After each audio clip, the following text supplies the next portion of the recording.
Welcome into the Pump Fake, everybody. I am Jarrett Bailey. That is JP Acosta, and it's so good to have you in, buddy. It was an eventful few days. How are you? Yeah, nothing major happened. It was just doing some yard work, doing some cleaning around the house. Nothing. Catching up with some wrestling. Yeah, of course, catching up on old pay-per-views. The normal.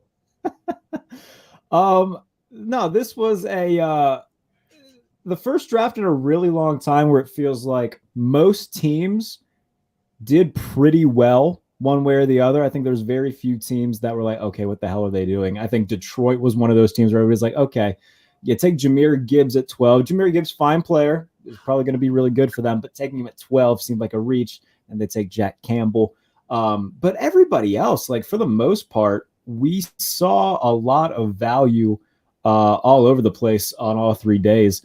What was the one team, or we'll go through a couple, but one team to start for you that just really stood out, like, okay, they nailed this draft over the past few days? I'm going to start with the Indianapolis Colts. I think they had a phenomenal draft from top to bottom, and it started off by getting Anthony Richardson at 4. I think out of the quarterbacks that were available outside of Bryce Young, Anthony Richardson was the best fit for Shane Steichen's offense, what he wants to do. Richardson has his floor can be a guy who can potentially start midway through the season because of how effective he is as a runner. So then you can let him learn on the fly. Really what he needs to do is just get reps, get in the game and throw the ball. You let him do that while adding in his ability as a runner, and you let him develop like that, sort of like what happened with Jalen Hurts and the Eagles. They limited the offense when he came in last year and said, hey, we're going to run RPOs, read option. We're going to use your legs to our advantage. And then Jalen Hurts, of course, became who we know today, second highest paid player in NFL history. Outside of that, I think they nailed, like, top to bottom, just getting positions of need, getting good value. I think I saw their process, which is really what stands out the most. Getting Josh Downs on day 3 feels like a steal. Just feels like a steal. It's a guy who is really good contested catch, really nice hands. He's not the biggest or the fastest, but he provides such a different body type than what they have at receiver already. Then you add in 2 corners, 2 of my favorite guys. I was just about to get, dude. That is, they are so much Gus Bradley corners. Julius Brents was a guy where I immediately my favorite corner in this draft was Julius Brents. That is such a Gus Bradley corner. Big, long, physical.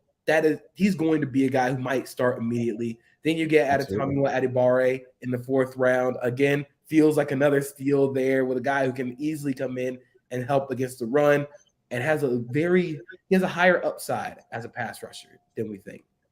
And then I even think I understand the process behind the offensive lineman they got. I think Blake Freeland is another one of those real athletic tackles that they always take a swing on because they can't get enough of them. And on day 3 of the draft, you really would just want to draft athletes, see what you can do with them. I think their average RAS of this draft class was around 9. Jesus Lord. Brought in some real good athletes, including arguably the greatest athlete we've seen at quarterback since Cam Newton. So this is a draft where the Colts knocked it out of the park. This is a phenomenal first draft for Shane Steichen as head coach, and one that could potentially keep Chris Ballard in his job for a little bit. Yeah, no, the Indianapolis Colts did fantastic. And I mean, obviously going into this weekend, everybody's like, oh my goodness, are they going to take Will Levis at 4? And no, they did, for lack of a better term, the correct thing, from, the consensus correct thing was to take Anthony Richardson in that spot. And like you said, fitting in with Shane Steichen is going to be effortless for him just because of the things that you mentioned where, okay, yes, he's a little bit raw, but so was Jalen Hurts. So was Lamar Jackson when he came in. I think there's going to be a lot of those breadcrumbs that they're going to be picking up on in Indianapolis where, all right, when they put Lamar in mid-season in his rookie year, the passing and the accuracy wasn't totally refined, but they won the division that year in large part because they handed him the keys. Joe Flacco wasn't getting the job done. They leaned into what he did well, and now he's gotten much better as a passer over the last few years. Same thing with Jalen Hurts. I think we're going to see a lot of that from Anthony Richardson. And yeah, you mentioned Julius Brent's going to the Colts. I was hoping to God that he would fall and maybe the Steelers would double up on corners in the second round. And then they also get Darius Rush out of South Carolina as well on day 3. So the vision is clear for the Colts, and fantastic job done by them. Another guy that they got on the draft, Daniel Scott from Cal, another from one Cal, of my guys that I really liked. He's a lot better as a true safety than his teammate Ashton Davis was entering the draft. And I feel like his name kind of got a little underrated, but he can do a little bit of everything. Plays nickel, plays free, he can play strong safety. That's another one of those guys they got on day 3, high RAS. Just bring in those type of guys and see what happens. I do want to shout out my Steelers as well, though, because they're my first team that I'm going to talk about. Omar Khan, you devilish lad, and his first NFL draft as Steelers general manager. Well, first they trade up with New England to get in front of the Jets and take Broderick Jones, to tackle out of Georgia, because if they don't do that, it's pretty set in stone that he was going to go to the Jets. So you needed a left tackle to protect Kenny Pickett, athletic tackle. I love the pick. And they have their cake and they eat it too, because Joey Porter Jr. falls to 32. And this legacy pick, he is not just a legacy pick, but they love that type of story in Pittsburgh. And the fact that now they have another starter opposite of Patrick Peterson, Patrick Peterson will love Joey Porter Jr., love mentoring Joey Porter Jr. I'm excited to see that 1-2 duo this season for the Steelers. Keanu Benton out of Wisconsin, they get him at 49. They get Nick Herbig on day 3 out of Wisconsin. And Darnell Washington, the tight end out of Georgia. They're going to, JP, when they roll out in 12 personnel with Pat Freiermuth and Darnell Washington, good Lord in heaven. I'm so excited to see what they can do offensively. And then we're talking about RAS scores. They had Corey Trice, the corner out of Purdue, who has an RAS score of 9.93. They signed him as an undrafted free agent. So this is a guy that I think is going to make the final 53 based off his athleticism alone and how they decide to use him. Omar Khan, Mike Tomlin just knocked it out of the park. And not only that, a great draft. The Pirates are great. Kenny Pickett's chugging beers with Luke Combs. Pittsburgh we're just vibing right now on the South Side, man. Yeah, man. I think they had a phenomenal draft top to bottom. First off, trading up ahead of the Jets to get Broderick Jones is a great move, because you knew the Jets were gunning for Broderick Jones. And it showed with what they did next, because I think that kind of discombobulated them. They're like, oh, shit, what are we going to – Will McDonald, whatever, just go. And I think what they did that I really am impressed with is getting Keanu Benton and Joey Porter Jr. the next day. I love the Keanu Benton pick here for the Steelers. He just feels like he plays like a Steeler. Heavy hands, long arms, real good against the run game right now. And his ceiling is potentially untapped as a pass rusher. You get him in there with Cameron Hayward, you get him around him, and just have him. Cameron Hayward's fingerprints are going to be all over Keanu Benton. That's a very high upside pick, but he can help you out right now in the run game. Nick Herbig is going to be a designated pass rusher at this point. I feel like I had him a little lower on my draft board, but what I was really stood out was his pass rush. He was good at getting it after the quarterback. He's real light. I think he'll be a designated pass rusher, like I said. But again, they love their Wisconsin pass rushers, and it seems to work out for them. So I'm going to trust them on that. And Joey Porter Jr., Corey Trice, those are potential for 2 building blocks at corner. Patrick Peterson's great. He's there for a year, maybe. He's not going to be around for long. No. Corey Trice is a guy you can come in, develop, potentially be good on special teams, and then you got your next CB2 if things with Joey Porter Jr. pan out. This is a really, really good draft. I didn't even mention Darnell Washington, who fell down the board because of medicals surrounding his knee. But if his knee checks out, his medicals check out, that offense is going to be very hard to mess up. It's very hard to mess up an offense with Najee Harris, Pat Freiermuth, Darnell Washington, George Pickens, and Deontay Johnson in it. And they just added Allen Robinson. I'm not sure how much Allen Robinson has left, but it's going to be really hard to mess that up. Matt Canada will do his damnedest, JP. he will try his hardest to mess it up. Another team that stuck out, I mean, we got to talk about the Eagles as a collective, because I'm sure they're going to come up eventually, regardless. Howie Roseman knocked it out of the park, just continuing to draft Georgia Bulldogs and trade for one as well, bringing in DeAndre Swift from the Lions. But they get Jalen Carter, they get Nolan Smith. Just everything that they did on day one just felt very Philadelphia Eagle. bringing in DeAndre Swift in the running game. They lose Miles Sanders. They get him to, fill those shoes. Everything that they did, man. We were talking at the beginning of free agency, like, all right, they lost Javon Hargrave. That was at the time where it was reported that Darius Slay wanted out. It looked like they're going to have to completely revamp everything, but everything has fallen into place for the Eagles, and now they are just reloading and still looking like the best team in the NFC, for my money right now, at least. Yeah, and I think the thing that Howie Roseman did that was very smart and wise was just draft all the players from the greatest college defense of all time. Like it's a generally very smart idea just to look at 2021 Georgia and be like, yeah, just draft all of those guys. I think that's pretty cool. So having Jalen Carter on this team, I think there were a lot of character issues that I can't say. I can't say they're true or not because I don't know the guy. But having him around a bunch of his teammates like Nakobe Dean, like Jordan Davis, like Nolan Smith, you're building an infrastructure around this guy to go along with Fletcher Cox and the leadership they have on that Eagles team. It feels like an Eagles pick. And then Howie Roseman just didn't need to move up or down at 30. He can draft Nolan Smith, who he thought he was going to draft at 10. And Nolan Smith, the comp all the time was Hassan Reddick, so it's perfect. Getting him behind Hassan Reddick, learning, developing behind him. He can come in, be a pass rusher. He can come in, set the edge on runs. It makes him a whole lot more versatile. I do think a very interesting pick for them was Tyler Steen on day 2. That feels like a Stoutland U pick where you bring him in and he's probably going to play guard. I think he projects best as a guard. I think his movement skills are a little better on the inside. But that's another guy, big dude, athletic. That's, again, Stoutland U pick. If Jeff Stoutland says that guy's could be something, I'm going to trust Jeff Stoutland on that. They did it with Cam Jurgens, who's going to slide to center when Jason Kelce retires. Yeah. Tyler Steen could play guard, and eventually if Lane Johnson decides to leave, then you have your tackle in Tyler Steen. But we'll see how it goes. I'm betting on that. Again, Keely Ringo had a huge fall down the draft boards. It was kind of interesting to see how far. What round did they get him in? They got him in the beginning of the 4th round. They traded up. Yes.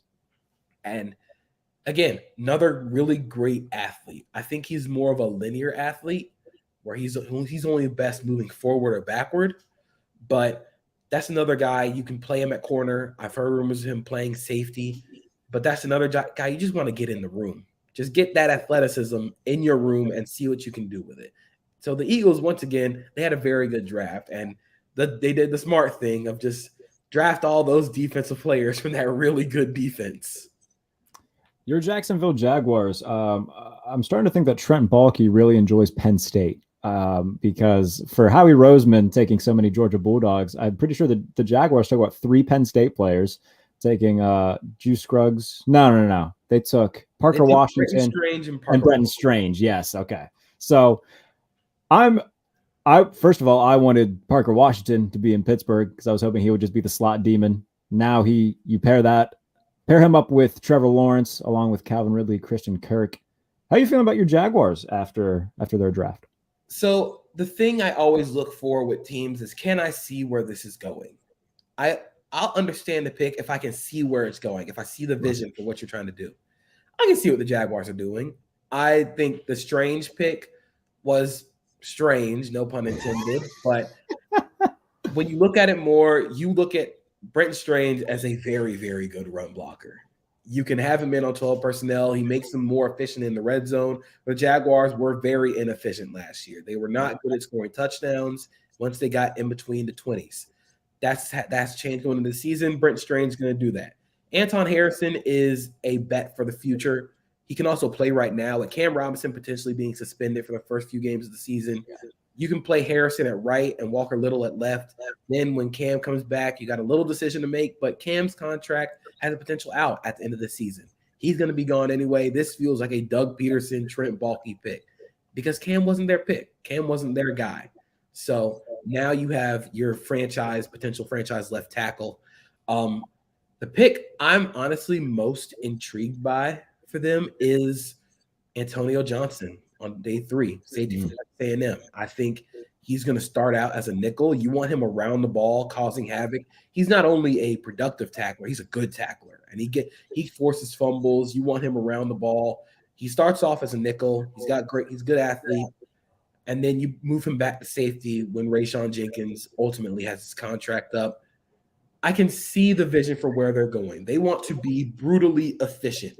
They want to get their gains in 5 to 8 yard plays. They want to be consistent instead of feast or famine offenses that we see a lot in the NFL. And again, this is another pick that I really love the Jaguars doing. Tank Bigsby from Auburn, one of my favorite running backs in this draft, because he will not go down on first contact. It takes a whole army to take down Tank Bigsby. Again, Tank, you got to be a little strong in the lower body, a good contact balance if your name is Tank. He offers such a different running and play style to Travis Etienne, where you can have them spell carries for Etienne. He's going to be real efficient in the red zone again. So I see the vision for where they're going. I think they got sniped a little bit on some of the picks they wanted to trade up for, but in the end, I see where this is going. I can understand where this is going. There's a few running back picks that I really liked. I think Tennessee grabbing Tyjae Spears. I think that they recognize, okay, Derrick Henry isn't going to be around forever. We need to get somebody who, we can rely on for the future. And Spears obviously put on a hell of a show this past season, especially in the Cotton Bowl against USC. So I really liked that pick. I think Roschon Johnson going to the Bears was also another one where, you look at the Bears backfield prior to this draft, it was, I think a lot of fans were like, who the hell is that? So they needed a running back. Roschon didn't get as much of attention. He's sharing the backfield with Bijan Robinson. So getting him as a value pick, I really enjoyed that. What were some of your favorite picks? Not necessarily based off team and whatnot, but fit-wise, player-wise for you. So fit-wise, player-wise, I'm actually going to highlight the Lions here. I panned the Lions picks in the first round. I did not like it. I think we all did. But then, on day two, after a few hours after day one, I'm sitting there thinking, I can actually see where they're going with this, what they want to do. And that's something the Lions did last year very, very well, is they want to run the ball really well, because a lot of teams now are playing lighter boxes, lighter personnel. They want to be able to run the ball. DeAndre Swift wasn't going to be around for very long. That was evidenced by the trade immediately after taking Jahmyr Gibbs. So getting Gibbs in this offense, he offers a much different running style than David Montgomery. He's a home run hitter with a lot better vision than DeAndre Swift. I think the Jack Campbell pick is really nice for them, because if you look at where teams want to live in the NFL, they want to kill teams over the middle of the field. It's why the middle of the field is so valuable. It's why the Niners had the best defense in the NFL last year, because they could take away everything over the middle of the field. Fred Warner's like God. Fred Warner is like one of the best midfielders in soccer. He just takes away everything in that area. It forces the ball out to the edges where they have team speed, where they can stop the ball out there. Jack Campbell, he's not Fred Warner. I'm not calling him Fred Warner. Do not say I called him Fred Warner, because I didn't. Yeah, we're going to clip this.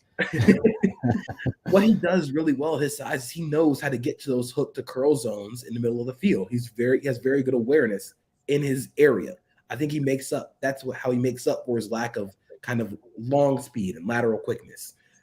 That's a pick where we know where you want to win, and we're going to try and take that away. The linebacker room of Malcolm Rodriguez and Jack Campbell is very fun. Sam Laporta is really nice after the catch. Yeah. I think it's something that I think the Lions will potentially miss with Jameson Williams being out for the first few games of the season.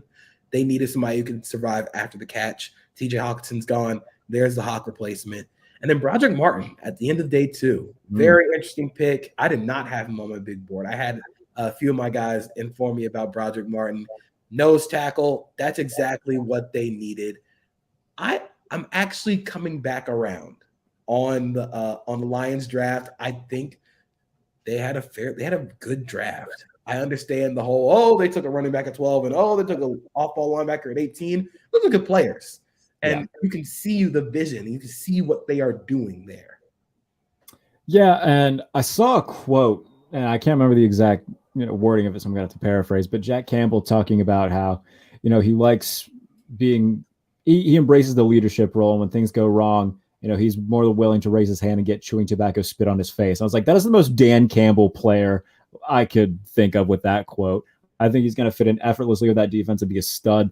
And Jahmyr Gibbs, yeah, like going into the draft, the day before, 2 days before, everybody's like, oh, okay, it's being reported that Jahmyr Gibbs is likely to go in the first round. So it wasn't necessarily a surprise that he went. It was just that everybody was freaking out that he went at 12. But if he turns out to be a really good player, yeah, that's another thing. Obviously, you, I, a bunch of everybody else is going to be like, okay, let's grade these guys' draft classes. And immediately, yeah, we can look down, big boards and whatnot and where they were taken in value and stuff like that and be like, okay, this is how we grade this. But in reality, we're not going to know how we're going to grade these classes and, for another year or two. And the Detroit Lions, Brad Holmes, they're more than willing, more than okay with being like, no, we got our guys. You can take your grades and shove them. They know what their gimmick is. Exactly. They know what they do. They know what they want to do. So they're going to get guys who know what they want, who do what they want to do. And I respect them for it. Sure, let's do this. I think another team that I really, really liked what they did in the draft. And this is another one of my perfect player fit combinations. Marte Mapu to the Patriots is so perfect. Such a perfect player for the perfect team. Marte Mapu is a hellraiser. He is so instinctive, so fast to the ball when he sees it. He's great in coverage. He's another one of those guys where they're going to be like dime backers, and you can have Kyle Duggar move to the slot or be a big nickel, and just the dime packages with Duggar on the field, with Marte Mapu on the field. You could have Jawan Bentley on the field with them. Christian Gonzalez on the outside with Jack Jones. And by the way, Christian Gonzalez falling to them at 17. The Commanders having a perfect opportunity to take him the pick before. I like Emmanuel Forbes, but come on, you had a perfectly good Christian Gonzalez right there, and they just let Bill Belichick have him for free. I tweeted out before it happened, I'm like, we're really gonna let Christian Gonzalez fall to Bill Belichick, and then it happened, and I'm like, you know what, man? The league does not want to see the AFC East have successful offense against the Patriots. They're gonna go that defense is just gonna be so nasty. They can fly around to the ball. They're also versatile. You can have Jonathan Jones now is possibly moving to the inside, which is going to be moving him to nickel. Yeah, they're going to move him inside on those dime packages. You could have Duggar be the nickel. There's so many versatile chess pieces you have with this Patriots defense. I haven't even highlighted Keon White, who fits so perfectly for them up front as a guy who can set the edge in the run defense early downs, so you don't have to play Josh Uche against the run. And then on the inside, you can slide them inside on passing down. So you have Judon, Uche, and Keon White all on the field at the same time. It gives you so much more versatility. That is what the Patriots have always built their defense on. Versatility and different guys doing different things. Yeah, now the only question for them really, I guess there's a few on offense, is who is Mac Jones going to be throwing to outside of Juju Smith-Schuster? And how long is it going to be Mac Jones throwing to Juju Smith-Schuster? How successful is he going to be? And how long is his leash going to be until you pull the plug and say, all right, we're going to Bailey Zapp and seeing what he can do? Because they did that last year, and there's no saying that they won't do it again this year if Mac Jones underperforms. I think that was the biggest complaint from Patriots fans is, they're saying, okay, they just took a guard, a center, and they took a kicker and a punter. Where the hell is the receivers and the help for Mac Jones? What are we doing? So I understand the anger for Patriots fans, because where's the help from Mac Jones? Those are some good guards and centers, man. Sidney Powell and Antonio Mafi are two of my guys. Those are perfect Patriots players. You can move on Wayne out to tackle potentially. And then Jake Andrews could be the understudy to David Andrews for the future at center. There you go. I think Demario Douglas could be pretty fun in this Patriots offense. What he does very well is he has short area acceleration, short area burst. He gets open very early, very quickly in short areas. If the Patriots offense is going to be built on those quick passes, those timing passes, that's what you want. You want a guy like that. I think he's a very interesting player for them. Kayshon Boutte, of course, had a very, very weird year at LSU. But if you turn on the freshman and sophomore tape, you see a guy who's explosive in yards after the catch. They needed a guy who was explosive in yards after the catch. Juju Smith-Schuster is tough and makes the tough over the middle catches, but they don't have their underneath guy. Yeah, they don't have a guy who can take your 5-yard route and turn it into 20. or a 10-yard route turn in the 30. That's what Kayshon Boutte can do when he's fully locked in. Of course, you're going to the Patriots. If you're not locked in, you're going to be out of there very quick.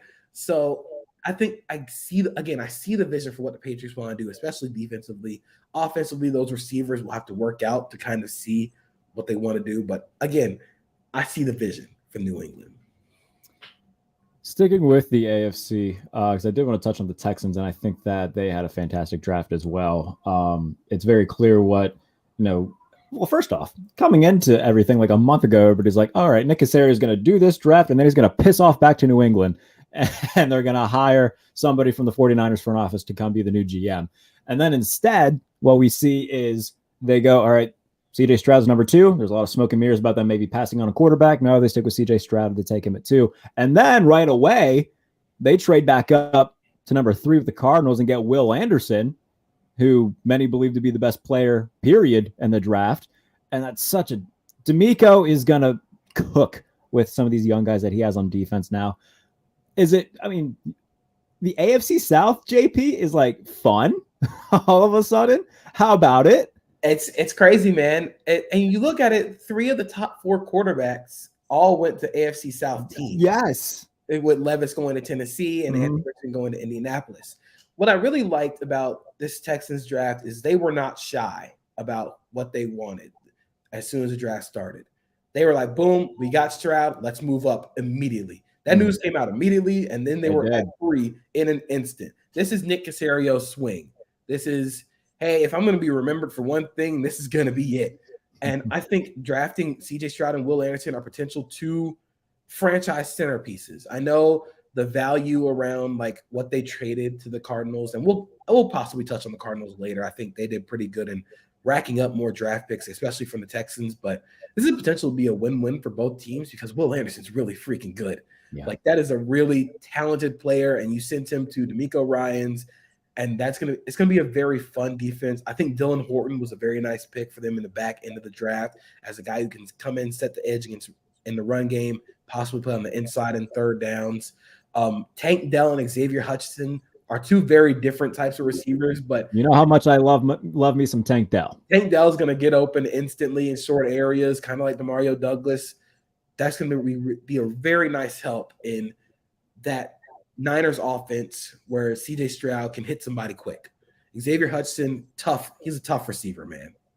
He doesn't do anything especially special, but he's got nice hands. He can make catches away from his body. He's gonna be a very solid receiver. And again, they just racked up on interior linemen. You got to surround your quarterback now with protection. I kind of like what the Texans did. I was a little bit dismayed by them trading the future Texans first round pick instead of the Browns first round pick in 24 to move up to 3. But they got 2 top players. They got my QB1 and they got my player 1. So you do what you got to do. Yeah, in terms of Tank Dell, we saw him in Mobile. I ran into his offensive coordinator from Houston, Shannon Dawson, and just asked him what he thought of Tank. He's like, big plays constantly, always. And that's what they're getting in Houston now. They get the local kid, and I'm excited to see what he can do. Another one of my guys, though, Zay Flowers, who goes to Baltimore. I can't think of a better fit for him, man. Like, that is going to be. And you know what? Credit to the Baltimore Ravens, Eric Acosta, for being like, maybe Willie Snead and Andy Isabella and ancient Deshaun Jackson aren't what we should give Lamar. Let's go and make some moves. They'll get Rashad Bateman, who can hopefully stay healthy. They bring in Odell. We can make the argument that they probably overpaid for him. But, at this point, it was very clear that Lamar wanted to play with Odell. And we'll see how that pairing works out. And then you bring in Zay Flowers, who is just a walking highlight reel. I'm very excited to see what he can do in Baltimore's offense. Not so excited as a Steelers fan, but as a pure football fan, this is going to be a very fun offense to watch. Should all go well in Baltimore. Yeah, and I think, again, you see the vision for what they want Zay Flowers to be with all the other additions that they have. Zay Flowers is going to be the guy who is the threat vertically and the threat deep to take any pass from Lamar Jackson and turn it into a big play. That allows Rashad Bateman, Odell Beckham Jr., and Mark Andrews to work more in between. So Rashad Bateman does not have to be the deep threat and the consistent in-between guy. It makes sure Mark Andrews doesn't have to do literally everything in that passing game. And then you have Todd Monken with Lamar Jackson. Todd Monken made Stetson Bennett look phenomenal in the Georgia offense. Imagine what he's going to do with Lamar freaking Jackson at quarterback. It's going to be such a fun offense. One I got circled to potentially watch throughout the entire season. But Zay Flowers, such a very nice compliment to what they already have in that receiver room.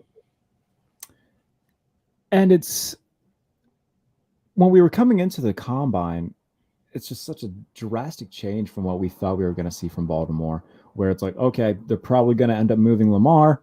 And obviously everything comes to fruition. By the way, I hope that Eric Acosta takes Jalen Hurts out to a very nice dinner, because without that Jalen Hurts deal, who knows what happens.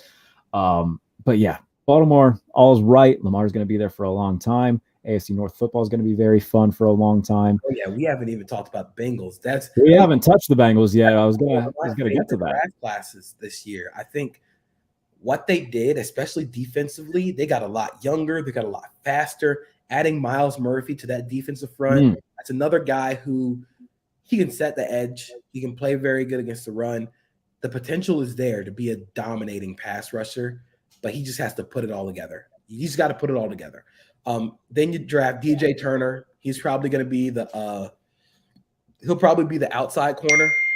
I think. So they'll probably put Cam Taylor-Britt on the inside and put him outside with Adobe. Oh no, they'll put DJ at nickel, and then they'll put Daxton Hill at free safety because they lost Jesse. Yep. But that brings me to one of my favorite picks. Jordan Battle going to the Bengals is such a good fit for him. He's so smart. He's like a coach back there. Of course, he's coming from the Saban defense. He is a certified ball knower. I think he's a little more athletic than people give him credit for in terms of the angles that he takes to the ball. That has potential to be a very good defense for a long time. I think they picked up two of my lower rated favorite receivers in Charlie Jones and Andre Yoshivas. Yes. Two different types of players, but ones that offer, again, big play threats. Andre Yoshivas is a big play threat. He is a world-class athlete in terms of speed, and I think he's pretty good at tracking the ball and has good receiver hands. He's not a track guy who played football. He's a football guy who happens to be very good. Yes. And then Charlie Jones, he just knows how to get open. He's going to break so many opposing AFC North teams' hearts this year. I saw you tweet that, and that made me laugh really hard. That's like a late touchdown in like week 14. It's just going to break somebody's heart. Because that's what Charlie Jones does. They're going to be like, who left him open? But no, he just gassed your corner. But again, they drafted two depth guys at receiver. Chase Brown is a different complement to Joe Mixon. That could be very fun. But again, I love what they did in building the future of their defense through the draft, and then building the right now on the offense through free agency, because that's where all the money's going to go in a few years. You want to have all your future on defense. You want to have those guys on rookie contracts, especially if you're going to pay Joe, T, and Jamar billions of dollars. And, the Charlie Jones pick, I can see them kind of utilizing him in kind of that Tyler Boyd role, where Tyler Boyd isn't going to be there forever. If they put him in the slot, maybe they hope they found their version of Cooper Kupp, the guy that they can put in the slot. And yeah, Yoshivas, getting two receivers that can be very nice depth pieces. I mean, they already have Trent Irwin. But getting guys like that who are just potential game breakers late in the draft, good for the Bengals. Going into this whole process, I saw a lot of mocks that were just like Packers-related mocks that were just like satire, where they took a tight end with every pick. But Brian Gutekunst looked at that and was like, you know what? You might be onto something. And takes Tucker Kraft and Luke Musgrave. Which, by the way, it's very clear you talk about, clearly having a purpose going into the draft. It's very clear what Green Bay wants to do. They're going to run the ball, run play action, and help out Jordan Love as much as they can. Yeah, and I think the tight ends that they got are very complementary to each other. They complement their skill sets both very nicely. Luke Musgrave is a receiver at tight end. I don't think he's the greatest blocker right now. I still don't think he's the greatest in terms of lateral movement, where you don't want him running out-breaking or in-breaking routes. You run him running fast one way vertically or running fast horizontally. That's what I think his lane is. Tucker Kraft is much more of a blocker. I think he doesn't have the high athletic upside as Musgrave, but that's a guy where you can bash teams with 12 personnel. Tucker Kraft is a very reliable underneath guy. They drafted Jaden Reed, which again, that's a slot. He's a slot only receiver. Big Jaden Reed guy though. He's a slot only receiver, but that opens up the offense even more with the juice that he offers. Him and Christian Watson. Again, it's very funny that they chose this draft to take all the receivers and tight ends. It's funny that it's this one. I can't put my finger on why, but it's it's not like anything eventful has happened in Green Bay over the past couple of weeks. Yeah, I bet Aaron Rodgers just watched the draft like, what the heck, guys? You didn't do that for me? Oh, I'm sure that Jordan Love was a little bit nervous after round one when they took an edge rusher when they very clearly needed offensive help. I actually tweeted out that that screenshot from, I can't remember it's the James Franco thing when he's about to get hanged and he's looking at the guy crying. He's like, first time. That was Aaron Rodgers to Jordan Love. He's like, yeah, you better get used to this, buddy. They know you need help. You ain't gonna get it. Yeah, they were not going to pass up on Van Ness if he's there. No. That is a Gutekunst linebacker edge rusher. That is a Gutekunst body type. He's 2 years away, I think, from being a true every down player, but he's got the measurables. He's got the athletic upside. Yeah. That's a pick we probably look back on in 2 years and be like, that's pretty good. Sticking in the NFC North, because it does seem like the tides are shifting a little bit. We talked about the Lions already. We touched a little bit on the Bears. We'll get back to that. But the Vikings getting a number 2 in Jordan Addison to complement Justin Jefferson, and then multiple defensive pieces that Brian Flores is going to really enjoy as they go through this defensive rebuild, which needed to happen, by the way, because there was 3 certainties in life last year. That was death, taxes, and the Vikings getting absolutely torched every Sunday. But what did you think of Minnesota's draft? I thought that it was a very good step in the right direction for them. I think they addressed needs on the defensive side, the players that can help immediately, while also potentially building out the future on the offensive side of the ball. I think Jordan Addison can help instantly as a number 2 receiver. I think he was my wide receiver 1, just in his ability. Oh, you liked him that much, JP? Yes, he is a professional get opener. It doesn't matter how he does it, doesn't matter who he does it against. He's going to get open. And that's something that I value, something I appreciate in receivers. Doesn't matter how you do it, just get open. He's going to be such a nice compliment to Justin Jefferson in the way they play and the styles that they play. It'll make that offense run a little bit more. I think a baseline, I'm not saying this player is this player, but in terms of what they're going to ask him to do, he's probably going to be Robert Woods. He is the Robert Woods to Cooper Kupp. And I think that's going to be a very interesting piece on offense. DeWayne McBride, potentially a very good running back too. Potentially could be their RB1, whatever happens with Dalvin Cook. He has he has a fumble problem, and he hasn't caught the ball that much, but he's tough to take down. And then their defensive guys, I think Mekhi Blackman, he gets That's very Brian Flores player. He's a very Brian Flores player. He's very aggressive, very grabby. Turns out to be a very, very big problem. But that's a Brian Flores guy. Jay Ward, he's going to be a nickel, outside, inside guy potentially. Jacqueline Roy, is a run stopper penetrator on defensive line. You can see the vision. And then, of course, I can't go without talking about Jaron Hall or my friend Tyler Fornes. Will get mad at me. Of course, Jaron Hall, he has the potential upside.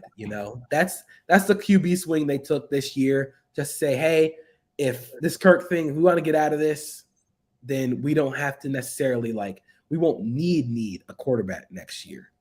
We'll just ride with Jaron Hall and see what happens. And then in 2025, if this thing just doesn't work, we'll draft a quarterback. Then I think he has a little bit of potential in that offense. He throws a very pretty corner ball. He's one of the better 7 route throwers I've seen in this draft. He just knows how to get the ball up and down in those areas. I think he has a long ways to go when it comes to reading out the field, but that's a pick where he's probably not going to play this year. But right, that's the guy. Hey, if it works out, then we got our next quarterback. What do you think of all like the day 3 quarterback selections? I mean, if there's if you ever need an example of how much of a copycat league the NFL is, it's all of these day 3 quarterbacks that were taken. And for from my point of view, and I'm not trying to be disrespectful to anybody, I understand that the likes of Jake Haener and Jaron Hall will always be better at throwing a ball than I. I get that. However, I do think that it is a little bit too optimistic to think that just because Brock Purdy, who was the last pick in the draft last year and fell into literally you can't have a better situation as a quarterback being with Kyle Shanahan and all of those weapons and that defense. I think just about anybody can look pretty good in that offense. I think it's pretty naive of all these teams to be like, oh yeah, we'll take Jake Haener. He'll be our Brock Purdy, or we'll take whomever. We'll take Aiden O'Connell, or we'll take Tanner McKee, or what did you think on these quarterback selections? Because I am one that kind of looks at it as a more or less a wasted draft pick. Well, I think I look at it in terms of how the Niners drafted Brock Purdy instead of what Brock Purdy became. Brock Purdy was a backup who could potentially start, who could be a spot starter. That's what these day 3 quarterbacks are. I think you look at a guy like Aiden O'Connell, backup quarterback who could potentially start a few games if your quarterback gets hurt. He goes to the Raiders. He goes to Josh McDaniels. I think that'll help him in the drop back. It goes to a place where a quarterback does get hurt a lot. So that is, Jimmy Garoppolo trouble staying healthy. So that okay. I can hear your argument in that. Yeah, Jake Haener was a guy that I really liked. I honestly thought he could sneak into the back end of day 2, near the end of like round 3. But he's a fearless player, fearless kid who can. He's a gamer. He is the you don't want to count him out. But you just think about those games where he's playing on like a fractured ankle and like leading his team down the field. That's a moxie that you can't teach. That's something that, of course, NFL teams are going to fall in love with. I think he's very good at getting the ball out of his hands and he knows what he has to do in the NFL offense. And that's something that a lot of guys don't have when they're entering the draft. I really like DTR. I think I was a big DTR stan. I'll give you that one. I was kind of hoping he would go somewhere like San Francisco just for all of the clicks. I think that would have been hilarious. DTR is my guy because DTR is going to play the game with a certain sort of edge you don't see from a quarterback. I think he offers a limited, like he can start because of his ability to run the ball and make plays out of the pocket. And then, of course, just you see the clips of him blocking where he's just like sprinting out to go decleat this safety for Zach Charbonnet. And I'm just like, yeah, man, I'll take that guy. I want him on the field because I just want a football player. Sure. He's a football player. You can get him in. He doesn't have to light the world on fire, but he's going to either know what he's doing or he can make something happen with his legs and with his creativity. I don't think you're drafting guys right now that are going to be like, oh, we want this guy to start. And I don't think the Niners drafted Brock Purdy with the last pick in the draft thinking, oh, this guy's our starter next year. Things just happen to end up that way. And you get drafted in a spot where I go on Madden and create a quarterback and throw for 50 billion touchdowns. That's exactly what Brock Purdy did. So I think we have to look at these day 3 quarterbacks as backups with spot starter upside because that's what they are. I mean, Stetson Bennett is a backup quarterback. He might have a little bit of spot starter upside. I think he's going to absolutely crush the Cardinals when Matt Stafford gets hurt, and he's going to do the Matt Flynn where he throws for like 5 touchdowns in a game and then just never be heard from again. But that's the Stetson Bennett character arc in the NFL. You're not expecting like a multi-game, like multi-season starter from these guys. You just hope you get these guys knowing they can keep their hands steady on the wheel. That's a fair and level-headed way of looking at things. I did release my post-draft power rankings, and I want to run them by you, and you can tell me where I'm right and where I'm wrong, and we can go from there. So I'll start near the bottom. My 32nd worst team in the NFL is the Arizona Cardinals. Just because of everything that they've got right now, I don't like their roster. I think their head coach is going to be a 2-year and gone guy. The Cardinals are at the bottom of mine. 31, I might shock you. I've got the Raiders at 31, man. Until Josh McDaniels is gone, I drank the Raiders Kool-Aid last year, JP Acosta. I'm not doing it again until they get a real NFL head coach in there. I don't care who's in the building, and I can't name more than 2 of their corners. I don't know if I can name one. Is Divine Diablo? Is he a Raider? I'm pretty sure he's a Raider. He's a Raider linebacker. Yes. Even then, he's a linebacker now. See, I'm out on the Raiders. Okay, you gave me a look, so that says that you disagree with me. They have far too much talent to be the second worst team in the league. Do they know? They have far too much talent offensively. I like Devontae Adams. I like Michael Mayer. They have Hunter Renfrow. Yeah. I don't know, man. I'm skeptical on the Raiders. I understand the skepticism, and I think the defense is still going to take a good minute to come around. That's the biggest thing for me, is that outside of Max Crosby and ancient Chandler Jones, what are you giving me on the defensive side of the ball if you're the Raiders? But that's why they go and draft Tyree Wilson. That is the eventual Chandler Jones replacement. You can play him with Chandler Jones on passing downs. I really like that for Tyree Wilson, where he doesn't have to be the dominant number one guy like he was at Texas Tech. I just think there's too much talent on that team. There's too much offensive talent. Like, I cannot – Devontae Adams is not going to let this team be the second worst team in the league. You know what? How long until Devontae Adams hates Jimmy Garoppolo? What are we putting a number on that? Because I think it's going to happen. I'm setting the over-under at 9.5 games. Oh, I'll take the under. I'll take 7 games, and he's going to be so passive aggressive, and I cannot wait. 7 games in, he's like, "Yep, that's not good in Vegas." I have the Titans at 30. See, I would flip the Titans and the Raiders. I could listen to that argument. That's fair. I would absolutely listen to that. I think Peter Skoronski is a great pick for what they need to do. He can play guard or tackle, but still need a lot more guys on that offense. Absolutely. And it's also the worst wide receiver room in the league. So, who is their one at receiver right now? Traylon Burks. Yes. Who's their 2 then? Is it Westbrook Nakina? I think it's Westbrook Akina. Oh, that's not great. I'm gonna take a quick look. Okay, that's fine. I'm gonna tell you who 29 is. Then it's the Tampa Bay Buccaneers. I can see that. I think the defense is gonna try and carry them through a few games. The offense. I think it's going to be 2022 all over again, where the offense stinks, the defense plays pretty well, they put up 17 points a game and pray. But that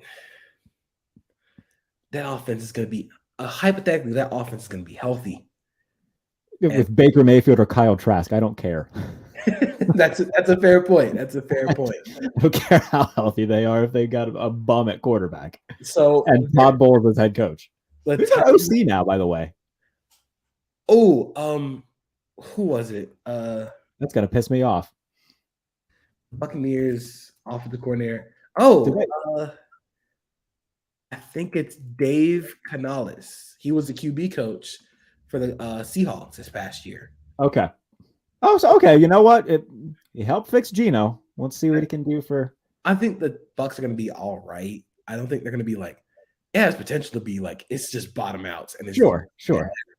But I think they'll probably be 5th, 6th worst team. The Titans wide receivers, by the way, are Traylon Burks, Nick Westbrook-Akina. Oh no!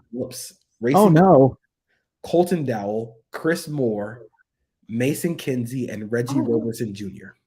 Good God, that's certainly something. Oh, all right. Well, Godspeed, Ryan Tannehill and or Will Levis. Good luck. 28, I have, and you're going to hate me for this. It's solely based off their offense. Their defense is going to be fine. I know this. Well, I'm just going to say it. It's the Patriots, JP. I don't believe in them whatsoever.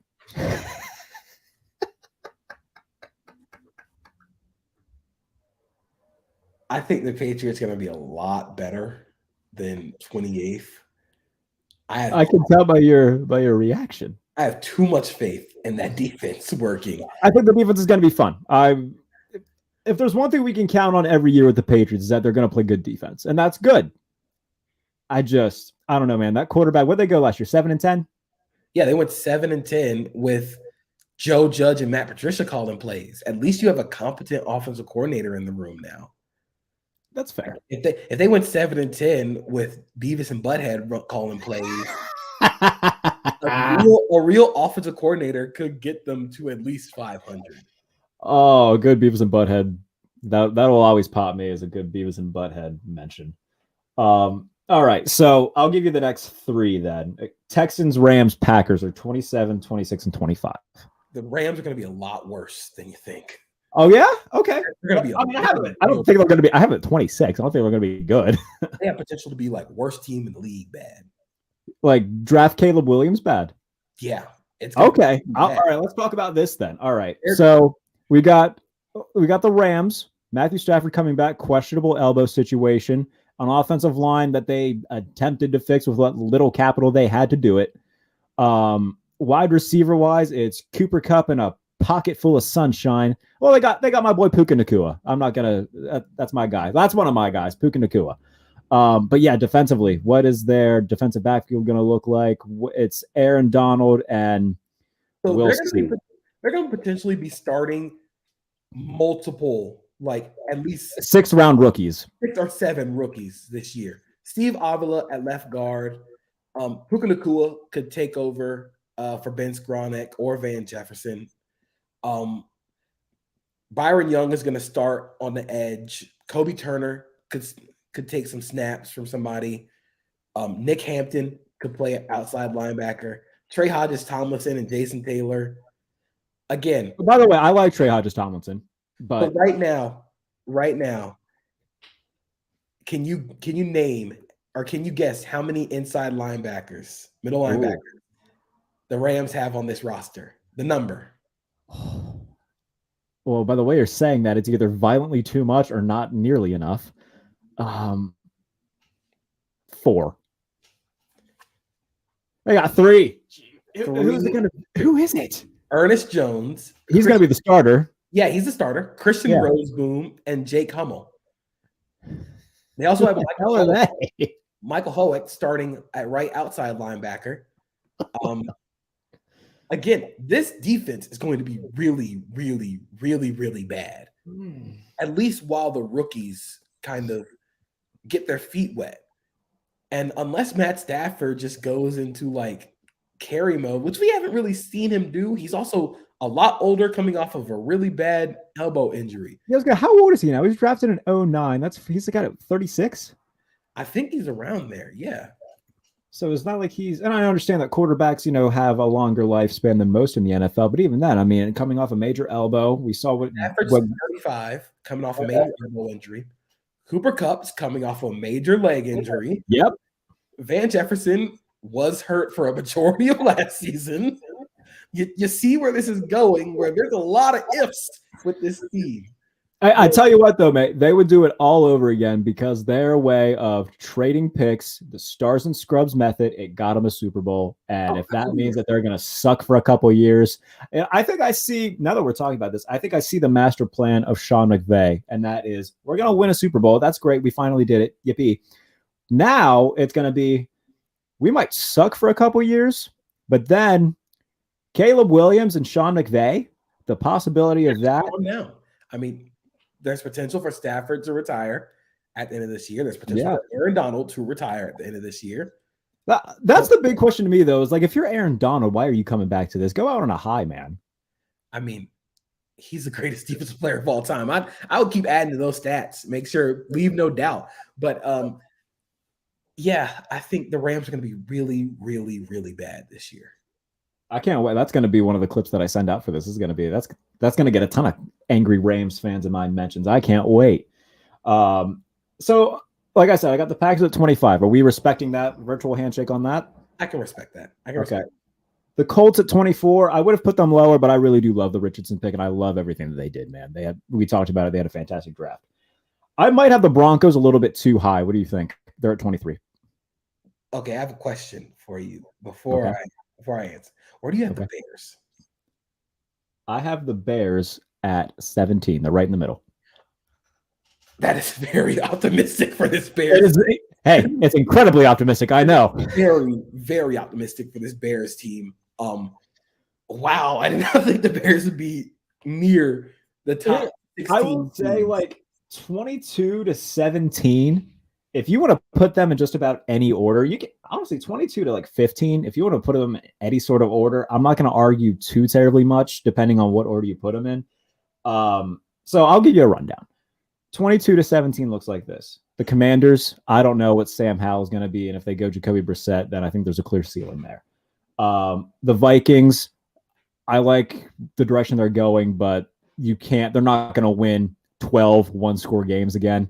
That number is going to come down a little bit, and they've gotten worse on defense, and they're figuring some stuff out. The Falcons at 20. I love what they did in free agency. I don't love their quarterback. If they had a better quarterback, they would be a lot higher. So let's talk about those real quick. 22-20. Your thoughts? I'm with you on the Falcons. I have drawn the ire of many Falcons fans for saying I don't believe in Desmond Ridder right now. I don't believe in Desmond Ridder whatsoever. Like, I think there is a clear ceiling. Of course, we'll have to see. Sure. But I just think he's very limited. I think he's very limited. That offense is going to be real fun, though. Sure. Skill talent. That's another one where they have potential. Like in that division, they have potential to maybe win the division. But there's also potential for just them to just bottom out and be at the top of the draft again. Yeah. And it all depends on the quarterback, and I really don't have a lot of faith in the quarterback. The Commanders, I'm with you again. They have a clear ceiling with who's playing quarterback. I really don't know what to make of Sam Howell right now. I don't either. He played a game, and again, this another guy coming from that Mickey Mouse. By the way, against the Dallas Cowboys team who couldn't be bothered to be there. Yeah, he also came out of that Mickey Mouse offense in North Carolina, where you have to learn how to actually play an NFL offense. Yeah, I don't know with him right now. It's not looking great, but I don't know right now. And like you said, Jacoby Brissett, clear ceiling. Who's the next team? Vikings 21. Vikings, yeah, man. That defense is probably going to be bad. Yeah, they just don't have depth right now. The depth is not good. They're going to be relying on a lot of rookies on that defensive side of the ball. Zadarius Smith and Daniil Hunter get injured a lot. Yeah. It could fall off the rails for them. So I understand why they're in that area. The reason that they're that high is just because if you have Kirk Cousins, he seems to get you in that range of like 7 to 9 wins. Justin Jefferson's the best receiver in the league. They get Jordan Addison, Dalvin Cook. Like they've got guys on that side of the ball, but it's just a complete coin flip on the other side. Yeah. All right. 19 through 17 is the Giants at 19. I am not a Giants believer, man. I shouldn't. I'm not a Daniel Jones believer. I think that they saw what happened and they went similar to your Jaguars with Blake Bortles a few years ago. They go to the AFC Championship game and they're like, fuck, I guess we got to pay him. And so they do. And then they win 5 games the next year. And they're like, shit, we probably shouldn't have done that. I don't have anything against Daniel Jones whatsoever. I would have been totally cool if they brought him back for like $30 million a year. That's fine. Whatever. $40 million a year. That's stupid. That's not smart. Obviously I love Saquon Barkley. Their offensive line got much better last year. But at pass catcher, still a few question marks. I know they brought in Jalen Hyatt. I don't see. There's going to be teams that were playoff teams last year that will not be this year, JP Acosta. And I think that as much as I love Brian Dable and Wink, I don't think the Giants are going to be one of them. I don't think they're going to be horrible. I think they'll be a 7-8 win team and kind of a middle of the pack team. I do not see them doing what they did last year. Yeah, I see what you're saying, but I cannot in good knowledge have them below the Bears. That's fine. That's fine. I understand why, but you look at what they added offensively. They added the offensive line. Of course, this entire offensive line development hinges on if Evan Neal is going to improve from last year to this year. If it goes like Andrew Thomas, then they're perfectly fine. That rocks for them. Training for Darren Waller, really good to help out. That is a good thing. Yeah. And I think Jalen Hyatt also offers a different type of receiver than they have. He gives me a lot of Mike Wallace in Pittsburgh vibes. They have a lot of slot receivers. Jalen Hyatt's a slot receiver who was really fast. They have a lot more of a slot in between guys. Wan'Dale Robinson is more of a slot yak guy, jet sweeps, get him the ball early. Jalen Hyatt can take the top off that defense, and it'll help out Darren Waller a lot. It'll help out Isaiah Hodgins. I'm a little bit more optimistic about that defense. Okay. And I think if Brian Daboll can make it work with those guys last year, he can make it work this year. I think they're gonna be a little better than you think, but I understand what you're saying in terms of the Daniel Jones. Hey, we had to pay him. He might not be that great. I still don't think he's that great, but if the play callers got it going like Brian Daboll does and Mike Kafka do, and the biggest thing for them was keeping that infrastructure. Mike Kafka didn't get hired away. That's going to be good for them. So I think they're going to be a little bit better. All right. Well, like I said, I don't think they're going to be terrible. I think they're going to be a middle of the pack football team who's going to be in the wild card race till like week 16 and then be a 7-8 win team. I just don't see them repeating it. Well, let's talk about the Bears a little bit, I guess. It is largely based on optimism in Justin Fields and just believing in him and loving what they did too, because Ryan Poles and that entire front office went out and said, all right, our defense, it stinks. Let's go get 2 really good linebackers in TJ Edwards and Tremaine Edmonds. Let's trade the pick and get DJ Moore in return to get Justin Fields a go-to guy. I still would like them to go make another splash at receiver because I don't know how I feel about Chase Claypool. I don't know how I feel about Darnell Mooney. They drafted Tyler Scott out of Cincinnati as well. I would have liked to have seen them take who your Jaguars took, Parker Washington, and just make him their slot demon. There's optimism there. Like they got Jaquan Brisker, who played well last season. We'll see with Jalen Johnson and Kyler Gordon. But the Bears, this is based heavily in the expectations I have in expecting them and Justin Fields to get better. Because we see a team that goes from worst to first every year. I'm not saying they'll win the division, but it wouldn't necessarily shock me if they did. And if I had a bet on a team to go from worst to first, it would probably be them. I just don't see it with the defense right now. Just not yet. That's fair. That's very fair. Very fair. Tremaine Edmonds is fun. He's a fine player. TJ Edwards is fine. I still don't think they're that good in pass coverage. That's gonna be a major issue for them because they don't have guys who can rush the passer either. I think Javon Dexter could potentially be a huge pick for them if it all works out. That he could potentially be a very, very good player if it works out for him. I think there are a lot of inconsistencies with pad level, snap timing, and the defense went through so many changes at Florida. A lot of stuff changed at Florida. Yeah. I like Tyreek Stevenson, who they picked up later on the draft. I think he can be a good opposite Jalen Johnson and have Kyler Gordon play slot full time. I just don't have a lot of faith in that defense. The offense is going to run the piss out of that football. After they took Darnell Wright, it was very clear what their intentions were. It's like we're sticking to what we did last year. We're running. So I think it's really interesting what they did because, again, I can see what they want to do on offense, which is they're going to run the heck out of that football, and then they're just going to take shots deep. I think that's something that changed last year around mid-season when they completely flipped their offense. It's more we're going to lean into Justin Fields' talents, which is as a runner and his aggressiveness and arm strength down the field. That's why you go get Chase Claypool. So he can potentially be a big slot, power slot who can win down the field. Tyler Scott can win downfield. He can go. I was surprised he lasted till day 3. I think Darnell Wright, phenomenal run blocker. I really just have a lot of questions left about that offensive line. I think Braxton Jones played fine last year as a run blocker. Would like to see a lot more from him in the passing game. Their offensive line is like what you just said. It's like, all right, good run blocking. There's a lot of questions at pass pro. Yeah, I still have a lot of questions there as a pass blocking unit. Nate Davis does not really solve much of that for me. But I can see the vision. I see what they want to do. And that's really all you need to see this year. I think if you see enough of the vision and see Justin Fields take a significant step forward, I don't think they're going to be good, but they'll probably be around the honestly, they might be around the 9 to 12 range this season in terms of wins. In terms of draft. Oh, I was gonna say for all that to say, yeah, they're not. I don't think they're winning more.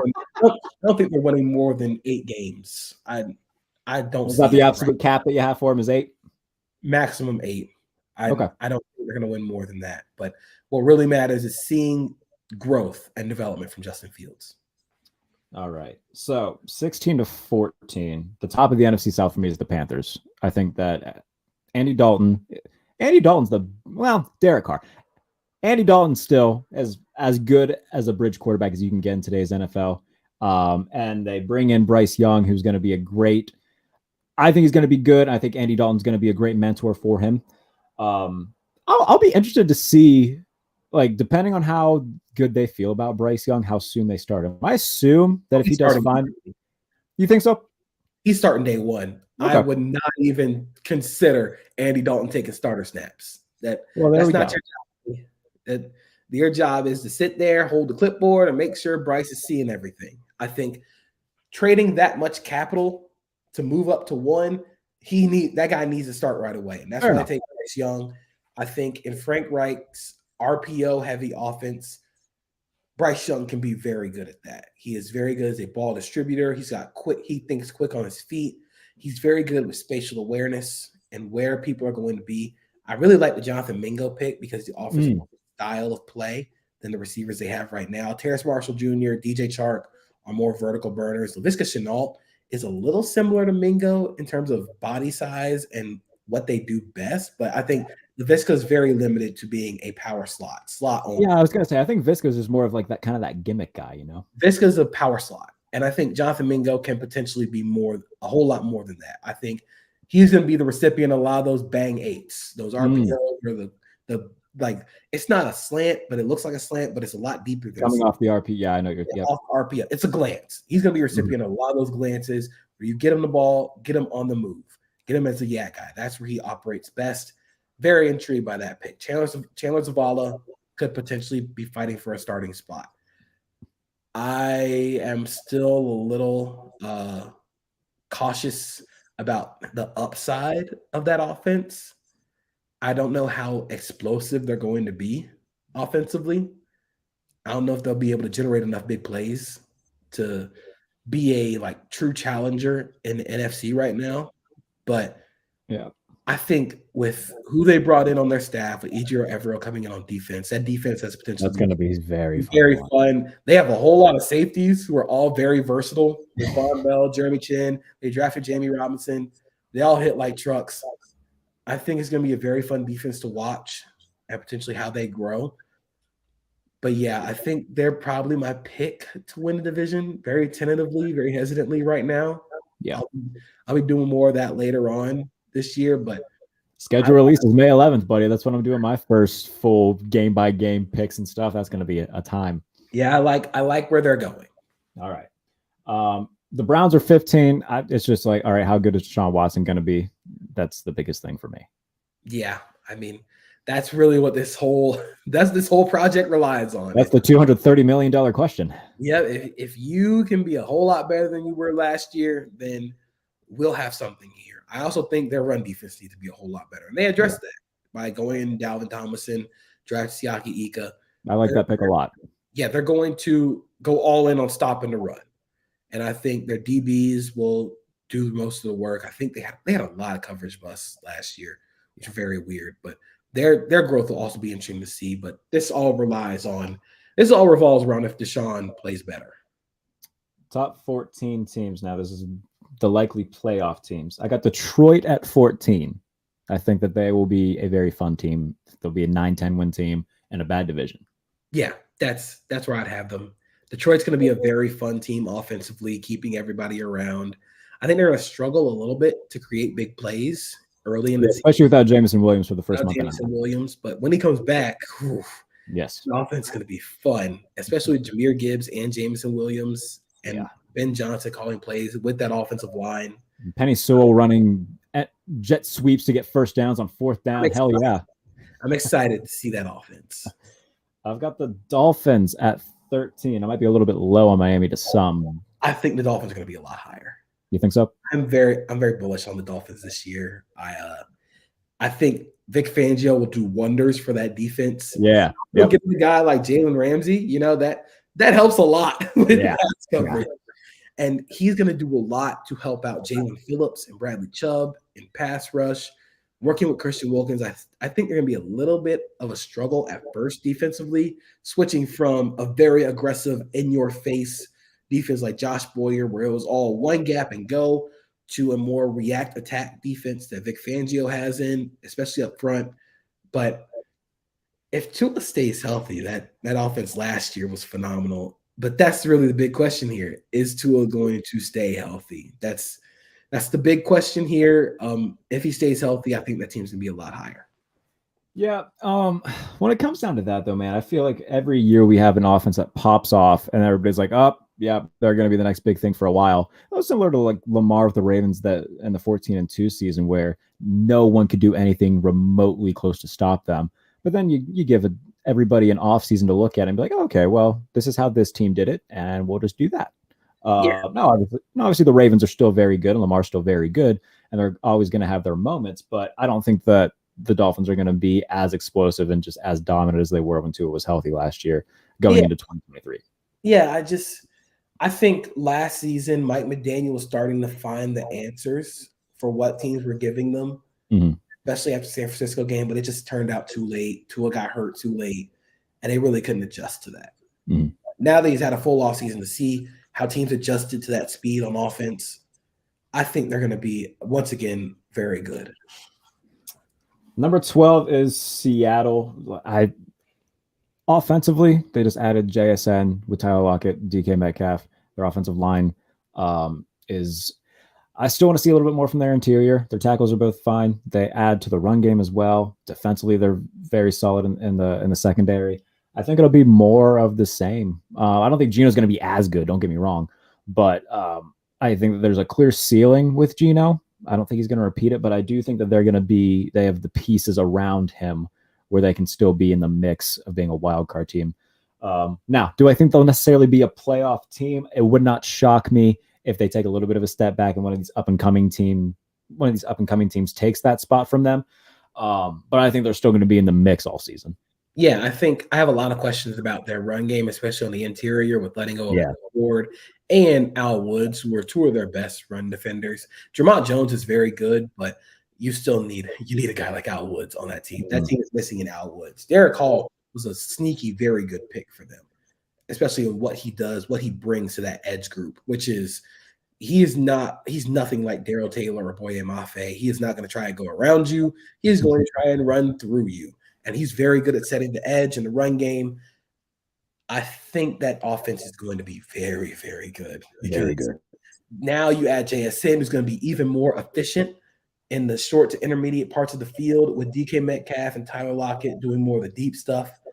You can play JSN primarily in the slot. That offense is going to be phenomenal. You have Zach Charbonnet now, which will. I forgot that they added Zach Charbonnet. Yeah, it'll give Kenneth Walker more of a spell. Fantasy owners, by the way, were in shambles over that pick. They're like, "Oh no, they put Zach Charbonnet and Kenneth Walker in the same backfield. What are we going to do?" Yeah, I thought it was interesting at first. I thought it was a little redundant, but I think Charbonnet can be a little bit better of a pass catcher than Kenneth Walker. Yeah, but I'm excited to see where they go. I think they're going to be a playoff team this upcoming season. 11 through 9. Dallas at 11. Now, again, this is just going into the season. I don't think Dallas is going to be a playoff team. I think that Mike McCarthy is going to do what Mike McCarthy does. He's already done what Mike McCarthy does. When things get rough, he blames other people. He wins power struggles. He's going to try to use his old-ass offense that doesn't work. Brian Schottenheimer's there as title and title only, and they're going to win 8 games. Everybody's going to be pissed off and wonder what went wrong. Look at Mike McCarthy. That's what went wrong. Right now, paper-wise, they are very solid. They got better on paper. I think Mike McCarthy is a sitting duck head coach. He's going to be gone by the end of the year. The only thing I'd say to counter that is that defense is going to be phenomenal. Defense is going to be very fun.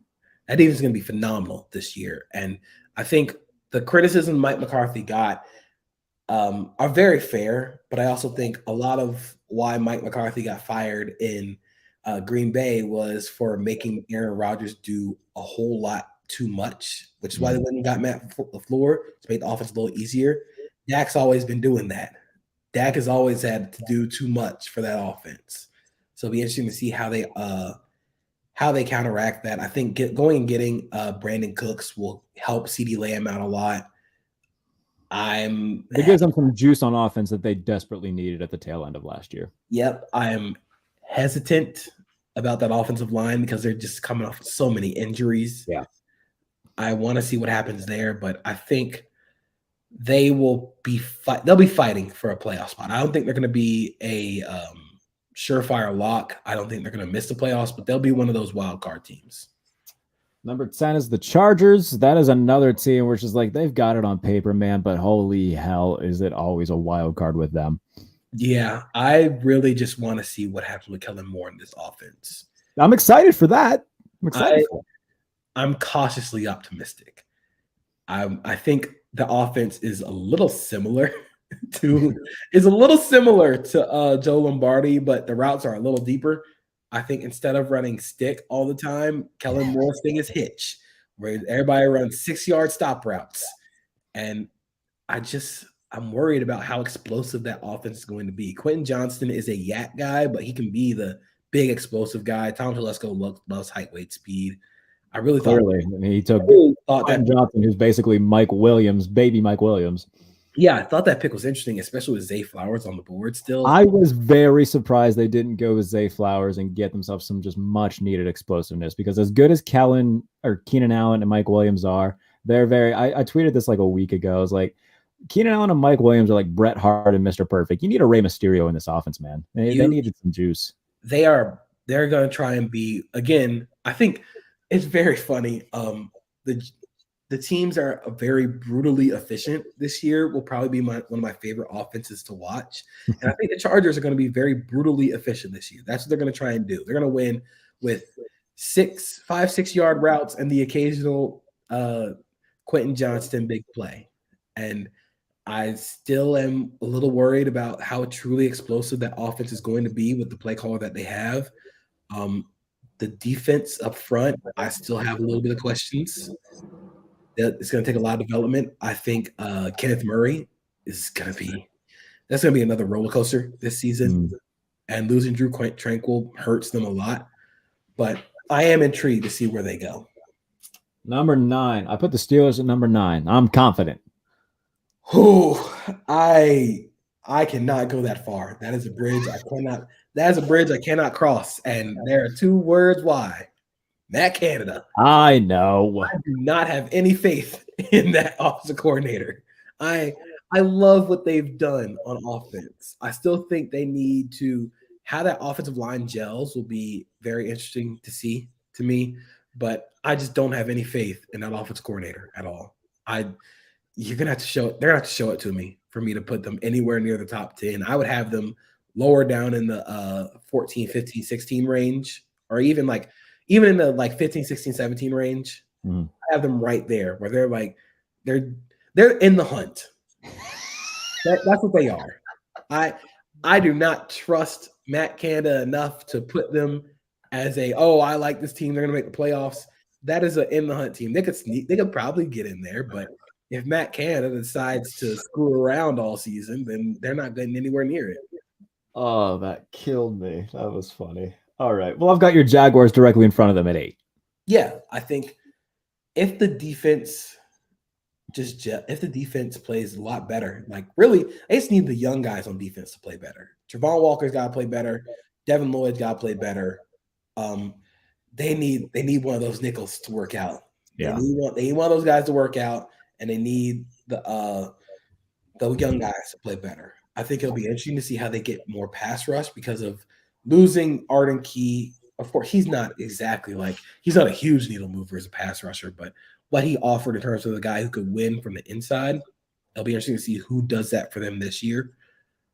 I just think that offense is going to be real good. It's going to be real good, real efficient offense this year. I don't know what Trevor Lawrence's MVP odds are, but I bet that the good value to take. At its best, the offense will be 6-8 yards, occasional deep play. They're going to be so efficient. Once they get to the red zone, they're just going to be hammering teams. I think what they want to do better this year is run the ball and be more efficient once they get to the red zone, like I said earlier. And you got the guys to do that now. They want to hammer you. If you think about the Doug Peterson teams they had in Philly, they wanted to hammer you up front. And I think that's what the Jags are going to do this year. What are the odds that Trevor Lawrence appears on Dynamite before the season starts? Before the season starts? You've got between now and We'll say August. We'll say preseason. So we got what, 4 months? I'd say a 65% chance. Trevor seems like a very low key guy. I don't think he'd be like doing wrestling spots on TV. I will tell you who I think would do I was it. gonna say, who do you think on the Jaguars roster is most likely to appear? Oh, Rayshawn Jenkins. Yeah. Without a second of a doubt, Rayshawn Jenkins. Josh Allen, very sneaky. Josh Allen would be a fun one. Also, Shaquille Quarterman. Shaquille Quarterman would probably be on AEW. He's the backup middle linebacker. He's lasted through every regime. He was Really?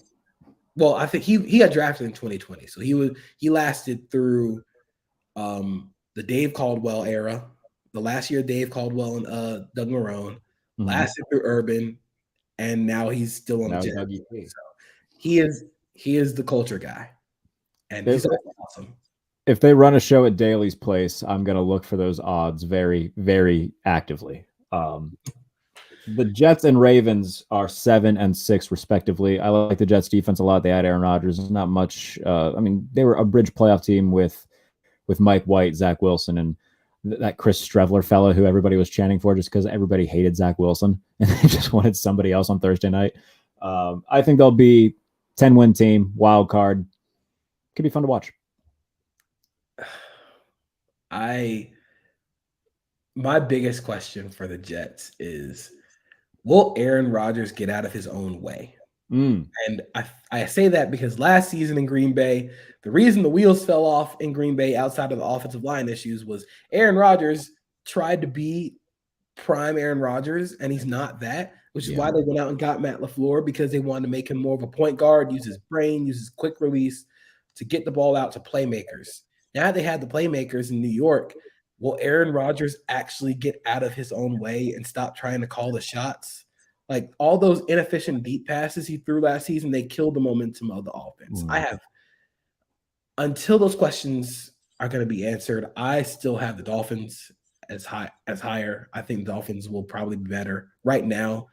Of course, that could change if Aaron Rodgers gets out of his own way, but that has yet to be seen. And also their offensive line. I still need to see the offensive line play a little better. They went and drafted the center, so it's good.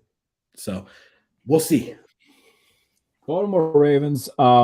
I might be a little high on Baltimore because I still have questions in their secondary. Even with everybody coming back last year, their pass defense wasn't great. Front seven's going to be fun. Like Roquan Smith's there. They just paid him a ton of money. Patrick Queen. I want to see if they can, who steps up on the defensive line with Calais Campbell now gone. But offensively, this is the best regime that Lamar's ever had. I'm excited to see him in a pro-style offense.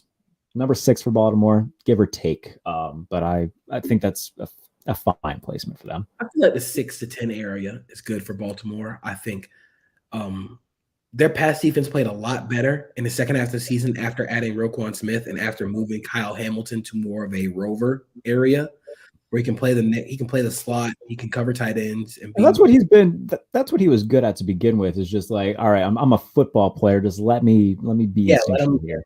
Get him around the ball. Yeah. So I think it's going to be very. I want to see what happens with their corners. I really am intrigued to see what happens in this, how they sort out the secondary. But I think that offense is going to be awesome. That offense is going to be so fun to watch.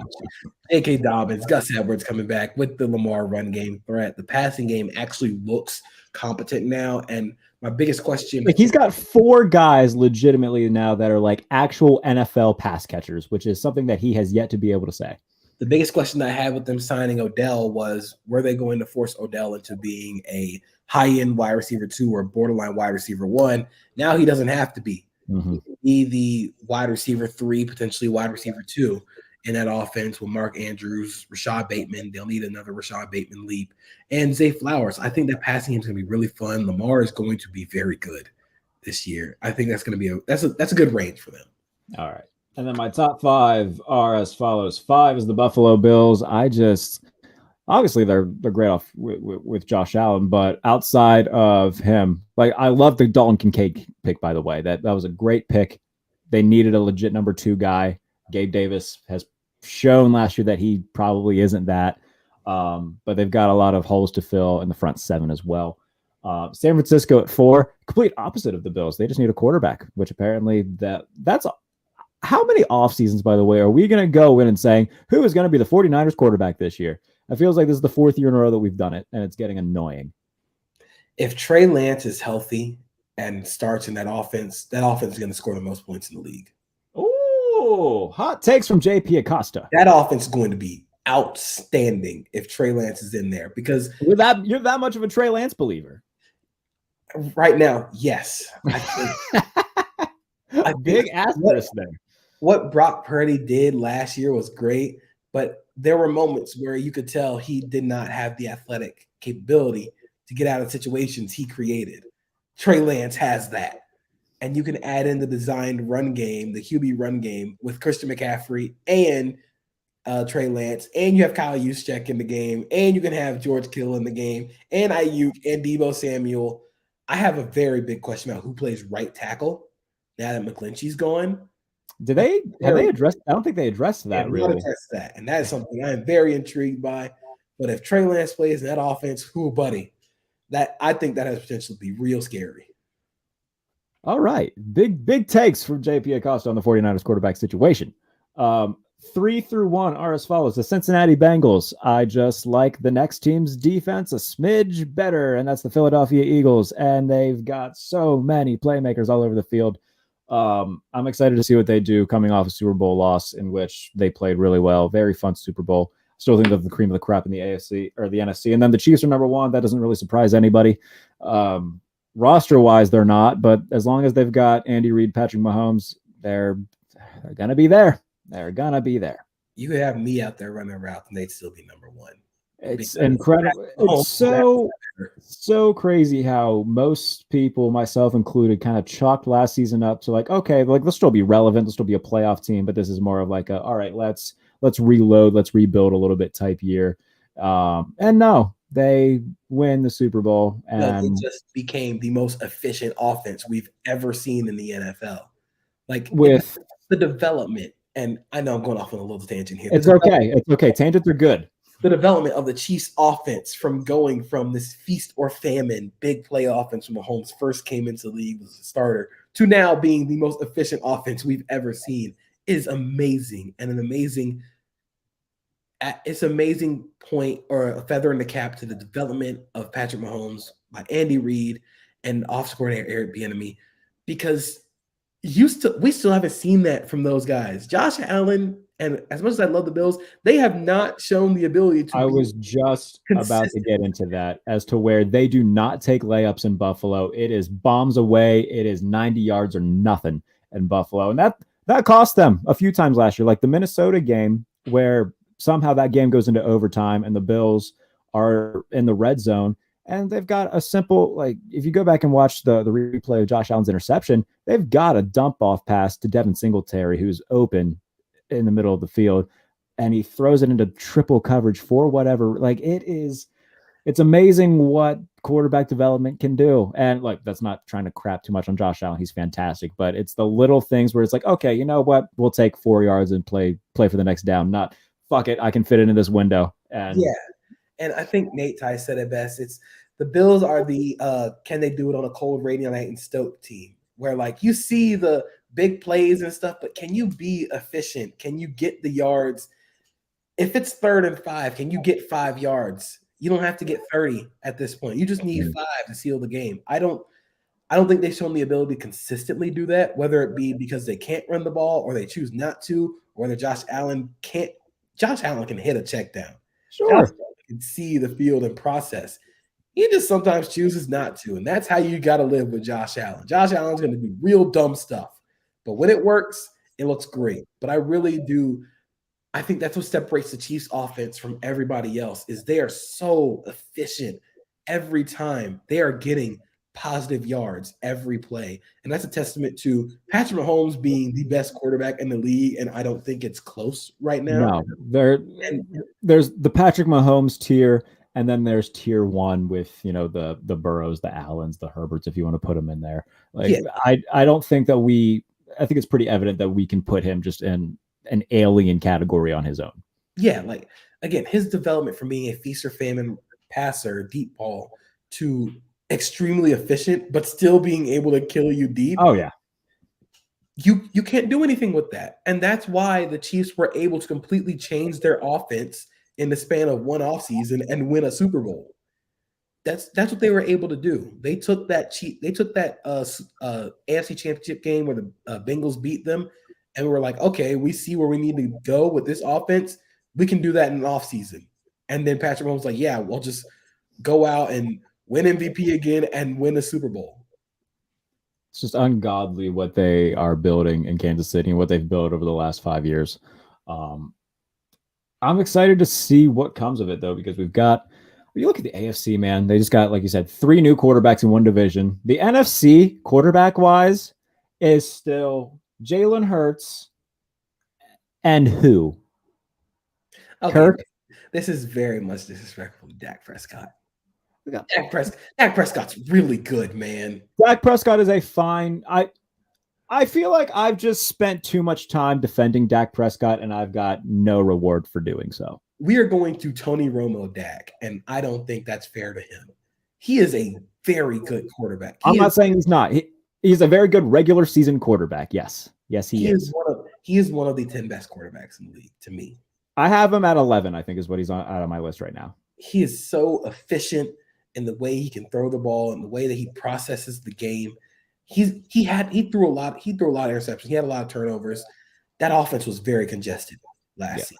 It was very much he had to fit this ball there, or else it was. By the way, like for all of my like any sort of issues I have with like the Dak love, quote unquote, is the interceptions wasn't really a problem. Like we've seen a lot of great quarterbacks just have years where they throw a lot. Like Peyton Manning threw a ton of picks for a few years. Ben Roethlisberger had a few years where he just threw a ton of picks. It's okay to do that. Like no quarterback is going to be like, if you're a quarterback who can change the course of a game for your own team with 2 or 3 throws a game, I can live with you throwing a few more interceptions than the average guy.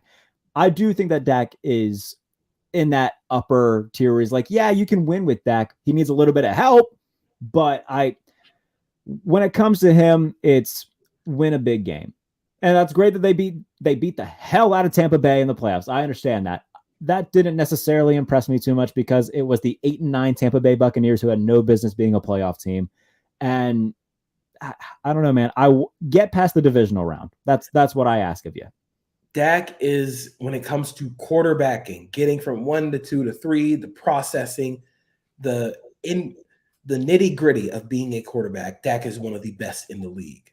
I'm not gonna say casual fans, but if fans want to see quarterback play at its best, Dak is one of the best at reading the field. I was gonna say pre-snap, I think he's amongst the top 3 in the game. He is incredibly smart. Yeah, and I think the offense kind of let him down last year. Of course, there were some mistakes that he made, but when the offense is so congested and nobody can get open, those 6-yard hitch routes don't look great because you're having to pin the ball on the guy every time because he can't get open. There's no margin for error, which is one of my biggest questions for the Cowboys offense is how wide are you going to make the margin for error for this quarterback? Because as good as like your quarterback is, he still needs some help. He cannot do it by himself unless you're Patrick Mahomes. Which, by the way, we need to stop ever comparing. Like, oh, Patrick Mahomes, shut up. No, it's not. Because we do it with the Patriots, too. And they're like, oh, the Patriots can do it. That's not how that works. Like, not every team can just do that. So you cannot compare Patrick Mahomes to anybody else. But no. They need to help him some more, opening the margin for error. Because last season, he had to be perfect for that offense to be competent. It reminded me, and I think these offenses were very similar last year. It reminded me of Trevor Lawrence with the Jaguars, where he had to be perfect he had to pin the ball on the guy every time for the ball just to be completed for 6 yards. And you saw the run that they made to get into the playoffs and win the game against the Chargers. They opened the margins for error for him, whether it be by play calling, whether it be execution. Their execution was a lot better. And now you go and add Calvin Ridley, who widens the margin for error. Yeah, you have a better run game, which widen the margins for error. Dak needs that same thing. Maybe Brandon Cooks will help widen the margin for error for him in that offense. But Dak when you can help him, and every quarterback needs help. Sure. When you can help him and he's on, he is one of the best quarterbacks in the league. I mean, and I know it was against the Jonathan Gannon defense, but the Eagles game was one of the best quarterbacking games I saw last season. Was that the game that Minshew started? Yeah. Yeah. But the defense, what Dak did to the Eagles defense was absurd. Yeah, I'm not going to argue too much against the just pure ability of Dak. It just comes down to, for me, like, what can you do when the lights are the brightest? So far, and I understand he hasn't had, like, his head coaches have been Jason Garrett and Mike McCarthy. You know what? I don't know, JP. You might have just talked me into something. I'm not I want to see him succeed when it comes to the postseason. That's might be my only gripe with Dak, because I agree that he gets too much hate at times, and a lot of that comes with the fact that he's got the star on his helmet and he's got a lot of eyes on him at all times. So I understand that. But I would like to see it when the lights are at the brightest for Dallas, and we'll see what comes with the season. I had something to see, because those lights are going to be real bright this season, because they always are on Dallas. Deontay Johnson's going to look great in the Dallas Cowboys uniform in 2024. Hey, man. I don't think he's coming back to Pittsburgh. They can save money and let him go. And then he'll go into the warm embrace of Jerry Jones. That'll be good stuff. Buddy, this is a great episode. I think I might actually split this into two. So we might just get a double dip here. We want an hour and a half. Oh, we had a double. We know we had to double it. I'm good with that. That's a banger. This is a back-to-back.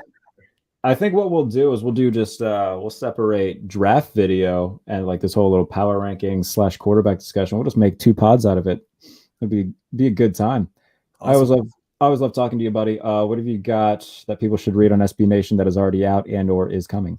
So just wrapped up my draft work. If you want to, you can read my feature on Anthony Richardson that I wrote before the draft. Fantastic piece, man. Thank you. And after the draft, I'll have few draft classes that I talked about on here today. I'll write about those on SB Nation, and then I have possibly a 2024 big board coming out. That's gonna be pretty fun. Psychopath. The ball never stops. This is a 7 seconds or less offense in my brain. Ball's going. We're at a high pace. My father is a man who hates mock drafts, and that's for the last 2 months. He's just bitched and moaned to me about it. And he sent me a screenshot of, I think it was Doug Farrar's 2024 one. Oh, and I was like, oh, yeah, that's Doug. I'll make sure to pass that information along to Doug. I'm not doing a 2024 mock draft. That is a line I'm not crossing. I'll do a big board. I'm not going to do drafts. I'm not doing a mock draft. I will just do a big board. So I got to shoot Doug Farrar a quick text and be like, by the way, my father told me to tell you this. So I can't wait to do that. In terms of me, read my feature on Tyjae Spears, which has been out for a little bit, but I put it out into the universe yesterday, just because if you're a Tennessee Titans fan, you want to know what you're getting from your new running back, go read that. Great dude. And I really enjoyed talking to him and doing the piece. I will have a Q&A piece coming out on Rams Wire on USA Today, sitting down with their newest receiver, Puka Nacua. Talked about him a little bit earlier. Love Puka. Great dude. So that'll be coming out in the coming days. What else is happening? Oh, something else that I'm writing, I'm sure. But it'll be out there. This is the busiest man in sports media right here. You know what, man? I could say the same thing about you, because goddamn, you crank out stuff. Let us take a moment to appreciate us, because we are, for wrestling fans, are going to love this. That FCW 2002 class that featured Brock Lesnar, John Cena, Randy Orton, and Batista. I'd like to think that we're creating a class like that in sports media, huh? Oh yeah, the young guys coming up, they're especially talented. So many good guys, and just reading everybody's work from this past off season, just man, it makes me want to get better. It makes me want to write some more. I can 100% agree with that, because don't get me wrong, there are days, and I'm sure the same for you, when we're just burn out, and we're just I don't want to do this today. And then I'll see something that you tweet out that you wrote, and I'll read it like, God damn it! All right, well, if JP's doing this, I might as well fucking do something. And or if like Jordan Elliott, my buddy, our mutual buddy who covers the 49ers, he did a great piece, by the way, on Darnell Washington too. So Steelers fans, go read Jordan's piece on Darnell Washington. It's great.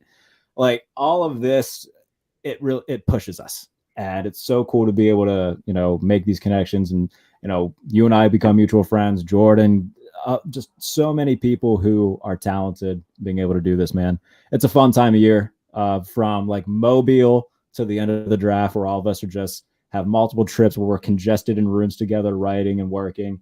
It's so much fucking fun, dude. And I'm glad that we're on the come up together. Yeah, it's my favorite part. Being able to meet all the guys, being able to meet everybody and read their writing. It makes me want to get better. You talked about seeing pieces that other people write. I see stuff that you write. I'll see stuff that my buddy Alex Katzen writes. I'll see things in that AJ Schulte, one of my other friends, will send me and be like, "Hey," great. I was like, "Hey, wow, this is a good idea. Let me think on that." And I'll think about it for like 30 minutes. And I'm like, "Oh, that sounds like a good story. I'm thinking I'm gonna write this out. Let me just play it out." And just being able to bounce ideas off of everyone is the coolest thing. I think it's one of my favorite parts of the community we've built on social media and on sports social media, especially among the younger guys, because we're all cool with each other. We all occupy the same space. I was gonna say, yeah, like there's not. I don't know anybody who's like in like our like age range, our kind of quote unquote our graduation class, where like I think all of us are just boys. For the most part, like if we come across each other, we're like, oh yeah, I know you on Twitter, what's up? And then it just becomes like this thing where we're just like, yeah, we're brothers. We all got beers and beats. We all exactly. Nick Farbaugh is another really good one. By the way, I got to shout him out. Pittsburgh Sports Now stuff. He's fantastic at what he does. You said Veets, it reminded me. Nick Farbaugh came in like the last day I was in Mobile. He had clearly had a few, and he was just being goofy and funny. And I've never seen Nick Farbaugh like that, but it was so funny. I'm putting you on the spot real quick though, because I talked to you about this already.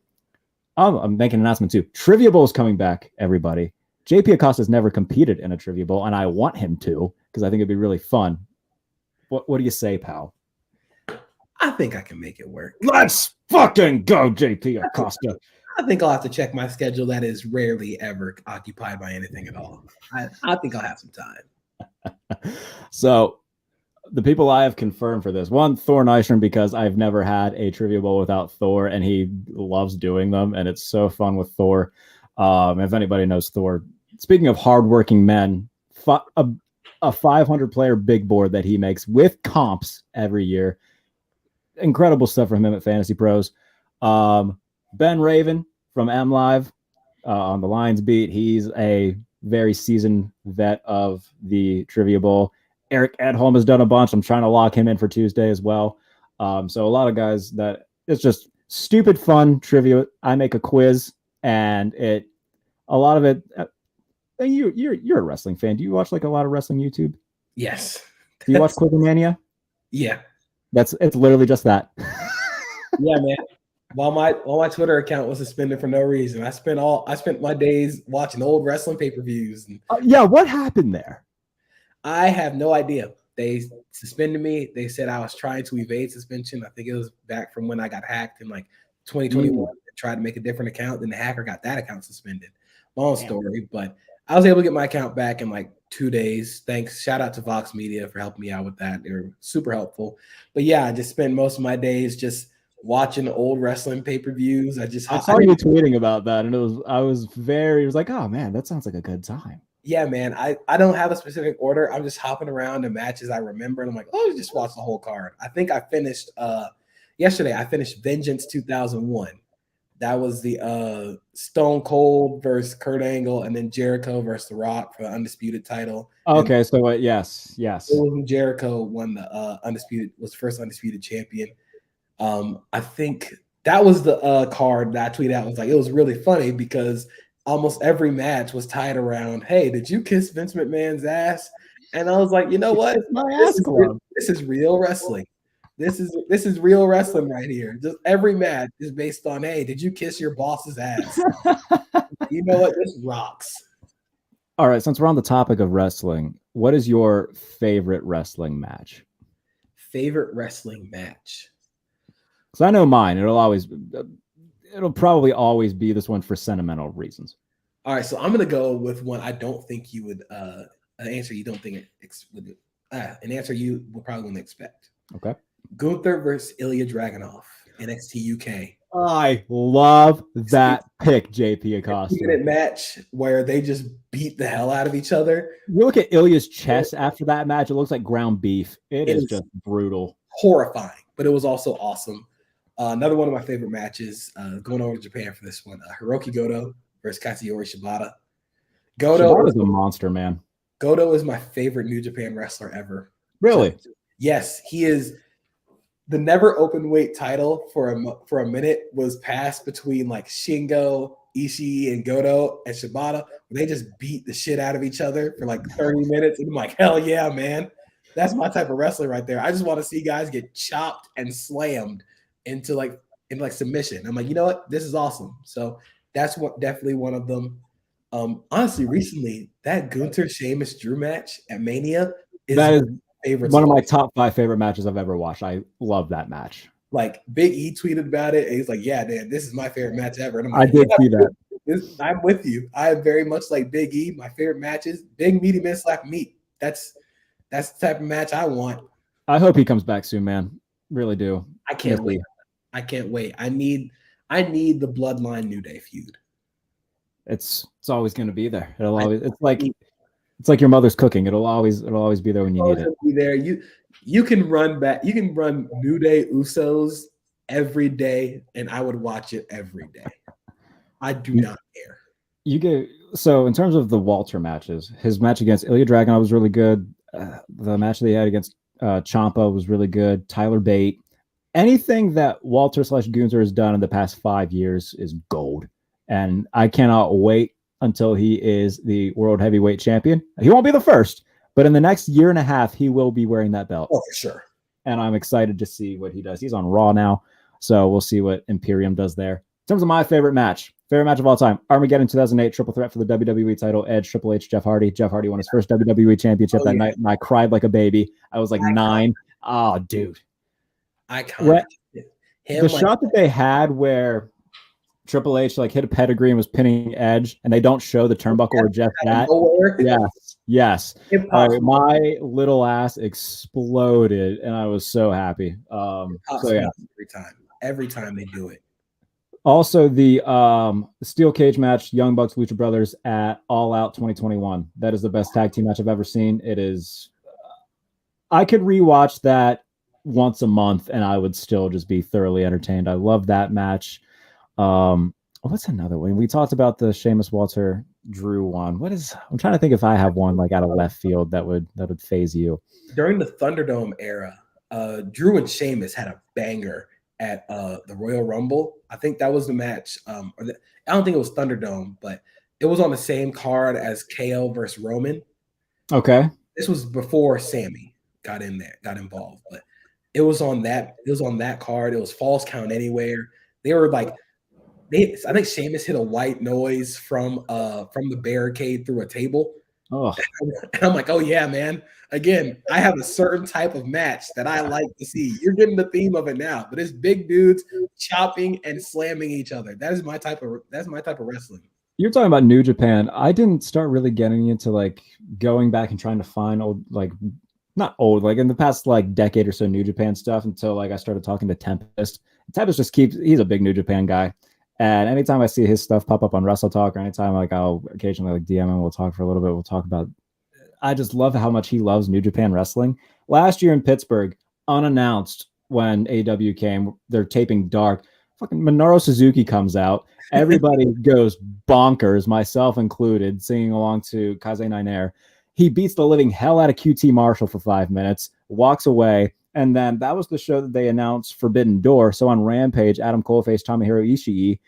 And I was like, okay, cool. We're getting 2 New Japan legends on one night for the cost of none. It was great. Yep. And I was actually at Forbidden Door, the first one. Were you? Yeah. I'll show you after we end. I'll show you the shirt that I got from it.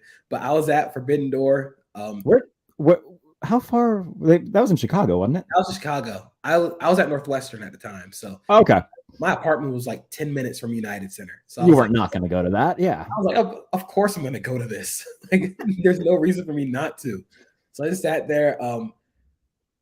It was an amazing experience. Did you go to Punk's Return? No, I was out of Chicago at that point.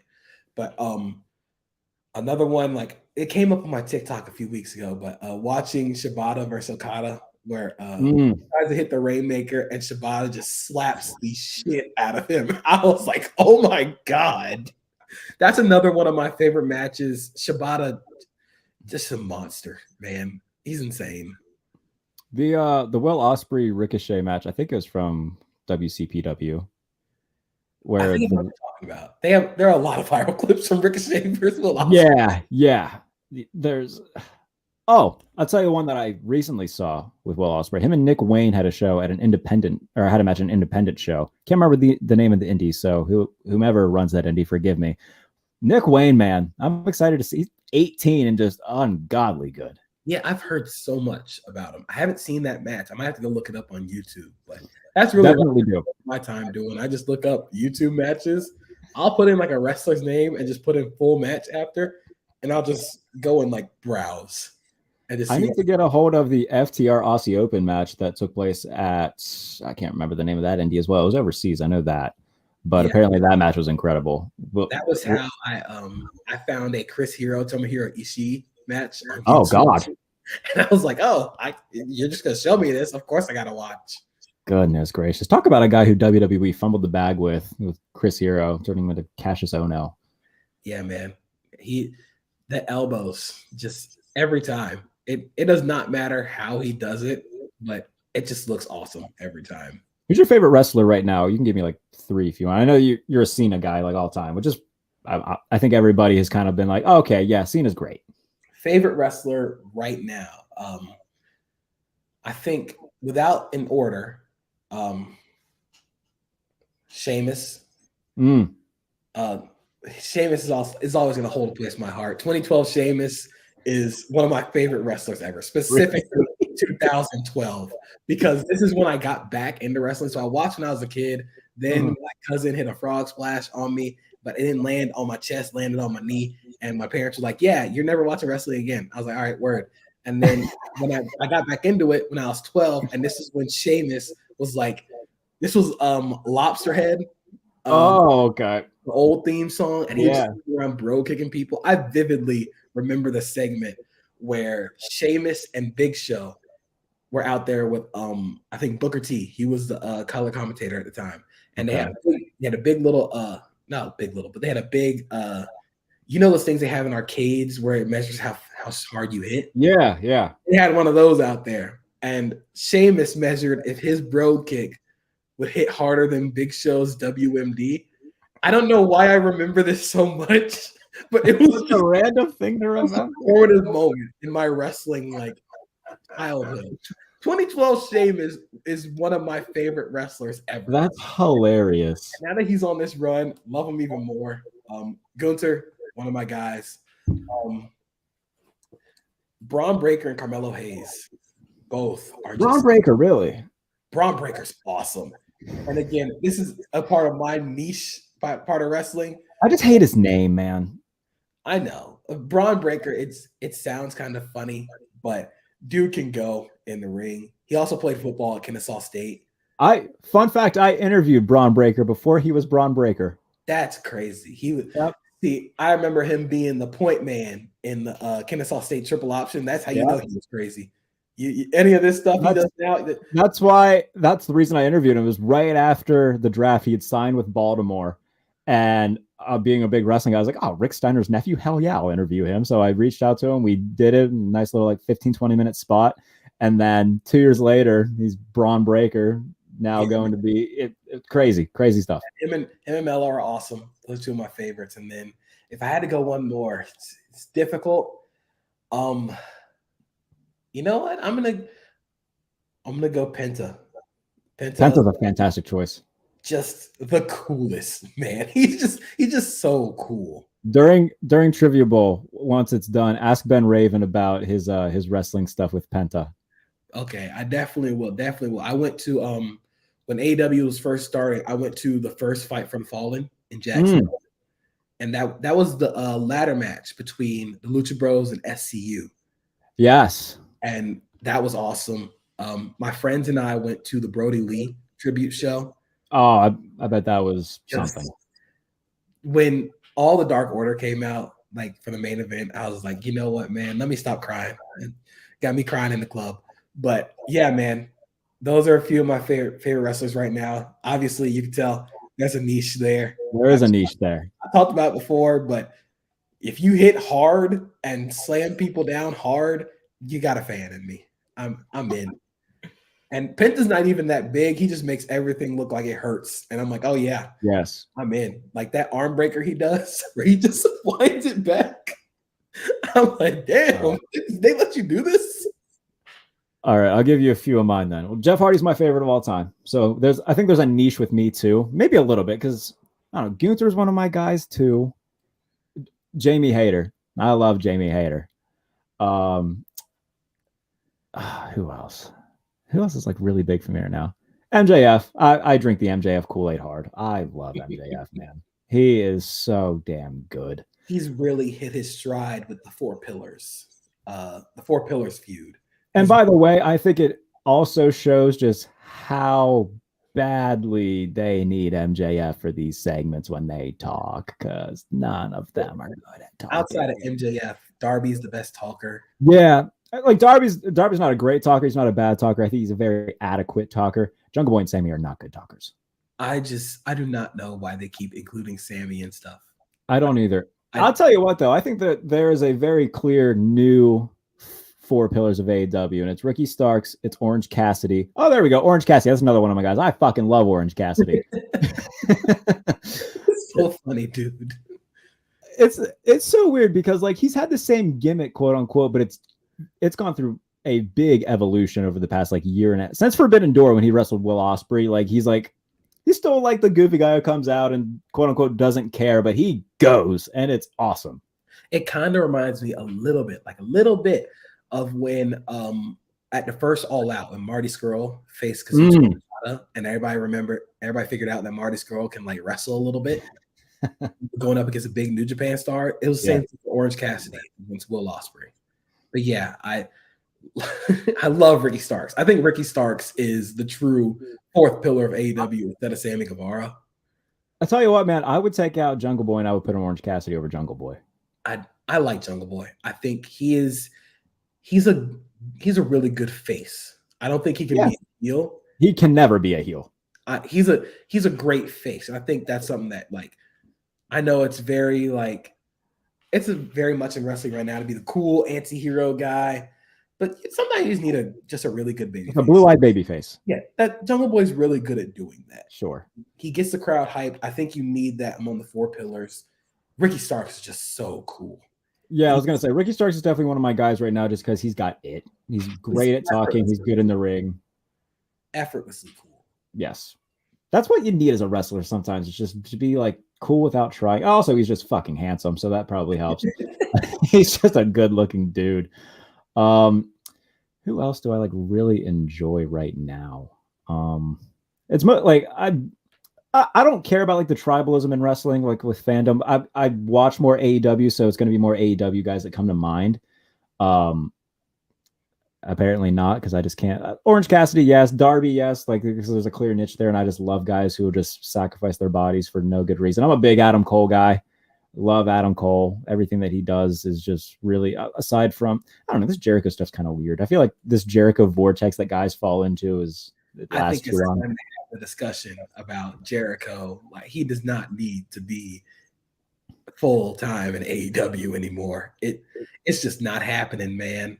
I'm biased toward Chris Jericho because Jericho's probably like my top 6 or 7 wrestlers. I love Chris Jericho, so I'm very much biased toward like, oh, okay, I'll watch a Chris Jericho thing. Yeah, but every feud, like the person against him never leaves better. I can agree with that. Left like the feud better. He's tagging with Dustin Rhodes now, which is very weird. Ricky Starks, man, he's awesome. He's awesome, and he's like, and he fills such a need in AEW's division. Like in the AEW's main title division. They don't have a powerhouse, a big dude in the main division. Well, if they would use Miro for whatever reason, that's not using another Miro. Very weird thing. Where's Miro? I don't know. I think Wardlow and Hobbs, like once they finish up, whichever one loses this TNT title feud, I think the other one's ready to move up. Like I agree. Like again, very niche. Wardlow and Hobbs can go. They're both very good. They do very well. But yeah, I think Ricky Starks left the Jericho feud and hasn't really he's just been kind of there. Now he's in a feud with Juice Robinson and yeah. And I love Jay. Like I do too. I hate that Ricky Starks is being one fed to him. Yeah, I agree. Opening feud. I very much agree. That's why you have QT Marshall. Yeah. Just throw him out there, have the hell beat out of him. Oh, just came to mind. The Acclaimed, another one. I love the Acclaimed. Everybody loves the Acclaimed. See, I think after they left WWE, I think I've started to love FTR a whole lot more. Yeah, very much. Those dudes can just go. Name a bad FTR match. I don't think you can. They have never had one. So good. Swerve is another one of my guys. Like he needs to be featured weekly. Okay, you know what? If you would say, okay, how about we just trade Jericho being on TV weekly and put Swerve on TV weekly? I'd be all right, fair enough. Yeah, that's a fair trade. It would be. And this is my biggest question with Punk coming back, which I don't think they need Punk either because you have so many young guys. You have so many guys already that are waiting for this spot to open up, and now you're gonna add a dude who actively hates the guys that he works with. You have to create a whole nother show just for this guy to exist. I think that helps though, because now you've got two-hour TV shows for all this talent and a brand split. So I think they kind of needed a brand split because they kind of turned into what WWE was in like the late 2010s, where the roster was just so bloated and they weren't doing anything with a lot of these guys. I think a soft brand split kind of helps that, where you can get like Malachi Black and the House of Black. They need to be on TV every week. Where the hell have they been? I mean, I feel like this is why you buy Ring of Honor. Like that. Yeah, that too. Yeah. Exactly what this is for. Eddie Kingston, another one of my guys. He's on Ring of Honor now, and he's great. Yeah, I think Eddie Kingston was the unfortunate, big time loser of the alleged fight with Sammy Guevara that he ended up. Oh man, Sam. Again, my biggest thing with Sammy is he keeps getting rewarded for doing dumb shit. Yeah, that's not the only one he's had. He's had altercations with Andrade, although I can be missed with Andrade. I couldn't care less about Andrade. I think Andrade is very cool. I think NXT Andrade was awesome. I just think they fumbled the bag with Andrade, just in terms of his presentation. They tried to get him with Los Facciones No Morale, and I feel like this was under the assumption that they were also going to get Dragon Lee. Yeah. If they got Dragon Lee, then that faction's complete. Yep. But now Roosh is gone and Andrade's gone. So now it just kind of blew up in their face, unfortunately. It did. Well, now I'm gonna go watch wrestling YouTube and just watch old matches because you've inspired me to do so. Yep. Buddy, this is a lot of fun. I always appreciate you coming on. I'll see you Tuesday. I'm excited for you to partake in what's about to happen. Yeah, like I said, you've seen Quizlemania. It's basically that. Don't worry, I give Adam Blampied props so he knows I didn't just steal this. So it'll be a lot of fun, buddy. I'm looking forward to you being part of it. Awesome, man. Thank you to everybody who's tuned in for, by the way, both of these who are going to be on the podcast feed back to back and was just listening to me and JP talk about wrestling for the past half hour. If you cut off when the wrestling talk starts, dude, that's fine. Stay for the football stuff. We appreciate it. It's pretty cool, but wrestling talk is cool. It definitely has a niche audience, but whatever. I like it. You like it. Everybody, pro wrestling is better than the things you like. How about pro wrestling is the highest form of art that America has to offer. That is a very lovely way of putting that. Very much so. Well, I'll end it with a quote from Bryan Danielson. Great professional wrestling is fucking awesome. And that's basically all you need to know about pro wrestling. But regardless, this has been a great back-to-back podcast to do with you, buddy. Everybody go read JP's stuff. Go read my stuff, please. Go read everybody's stuff. Support journalism. That's the theme of today's show. Appreciate everybody listening. We'll see you Tuesday for the return of the Trivia Bowl. This is the pump pick.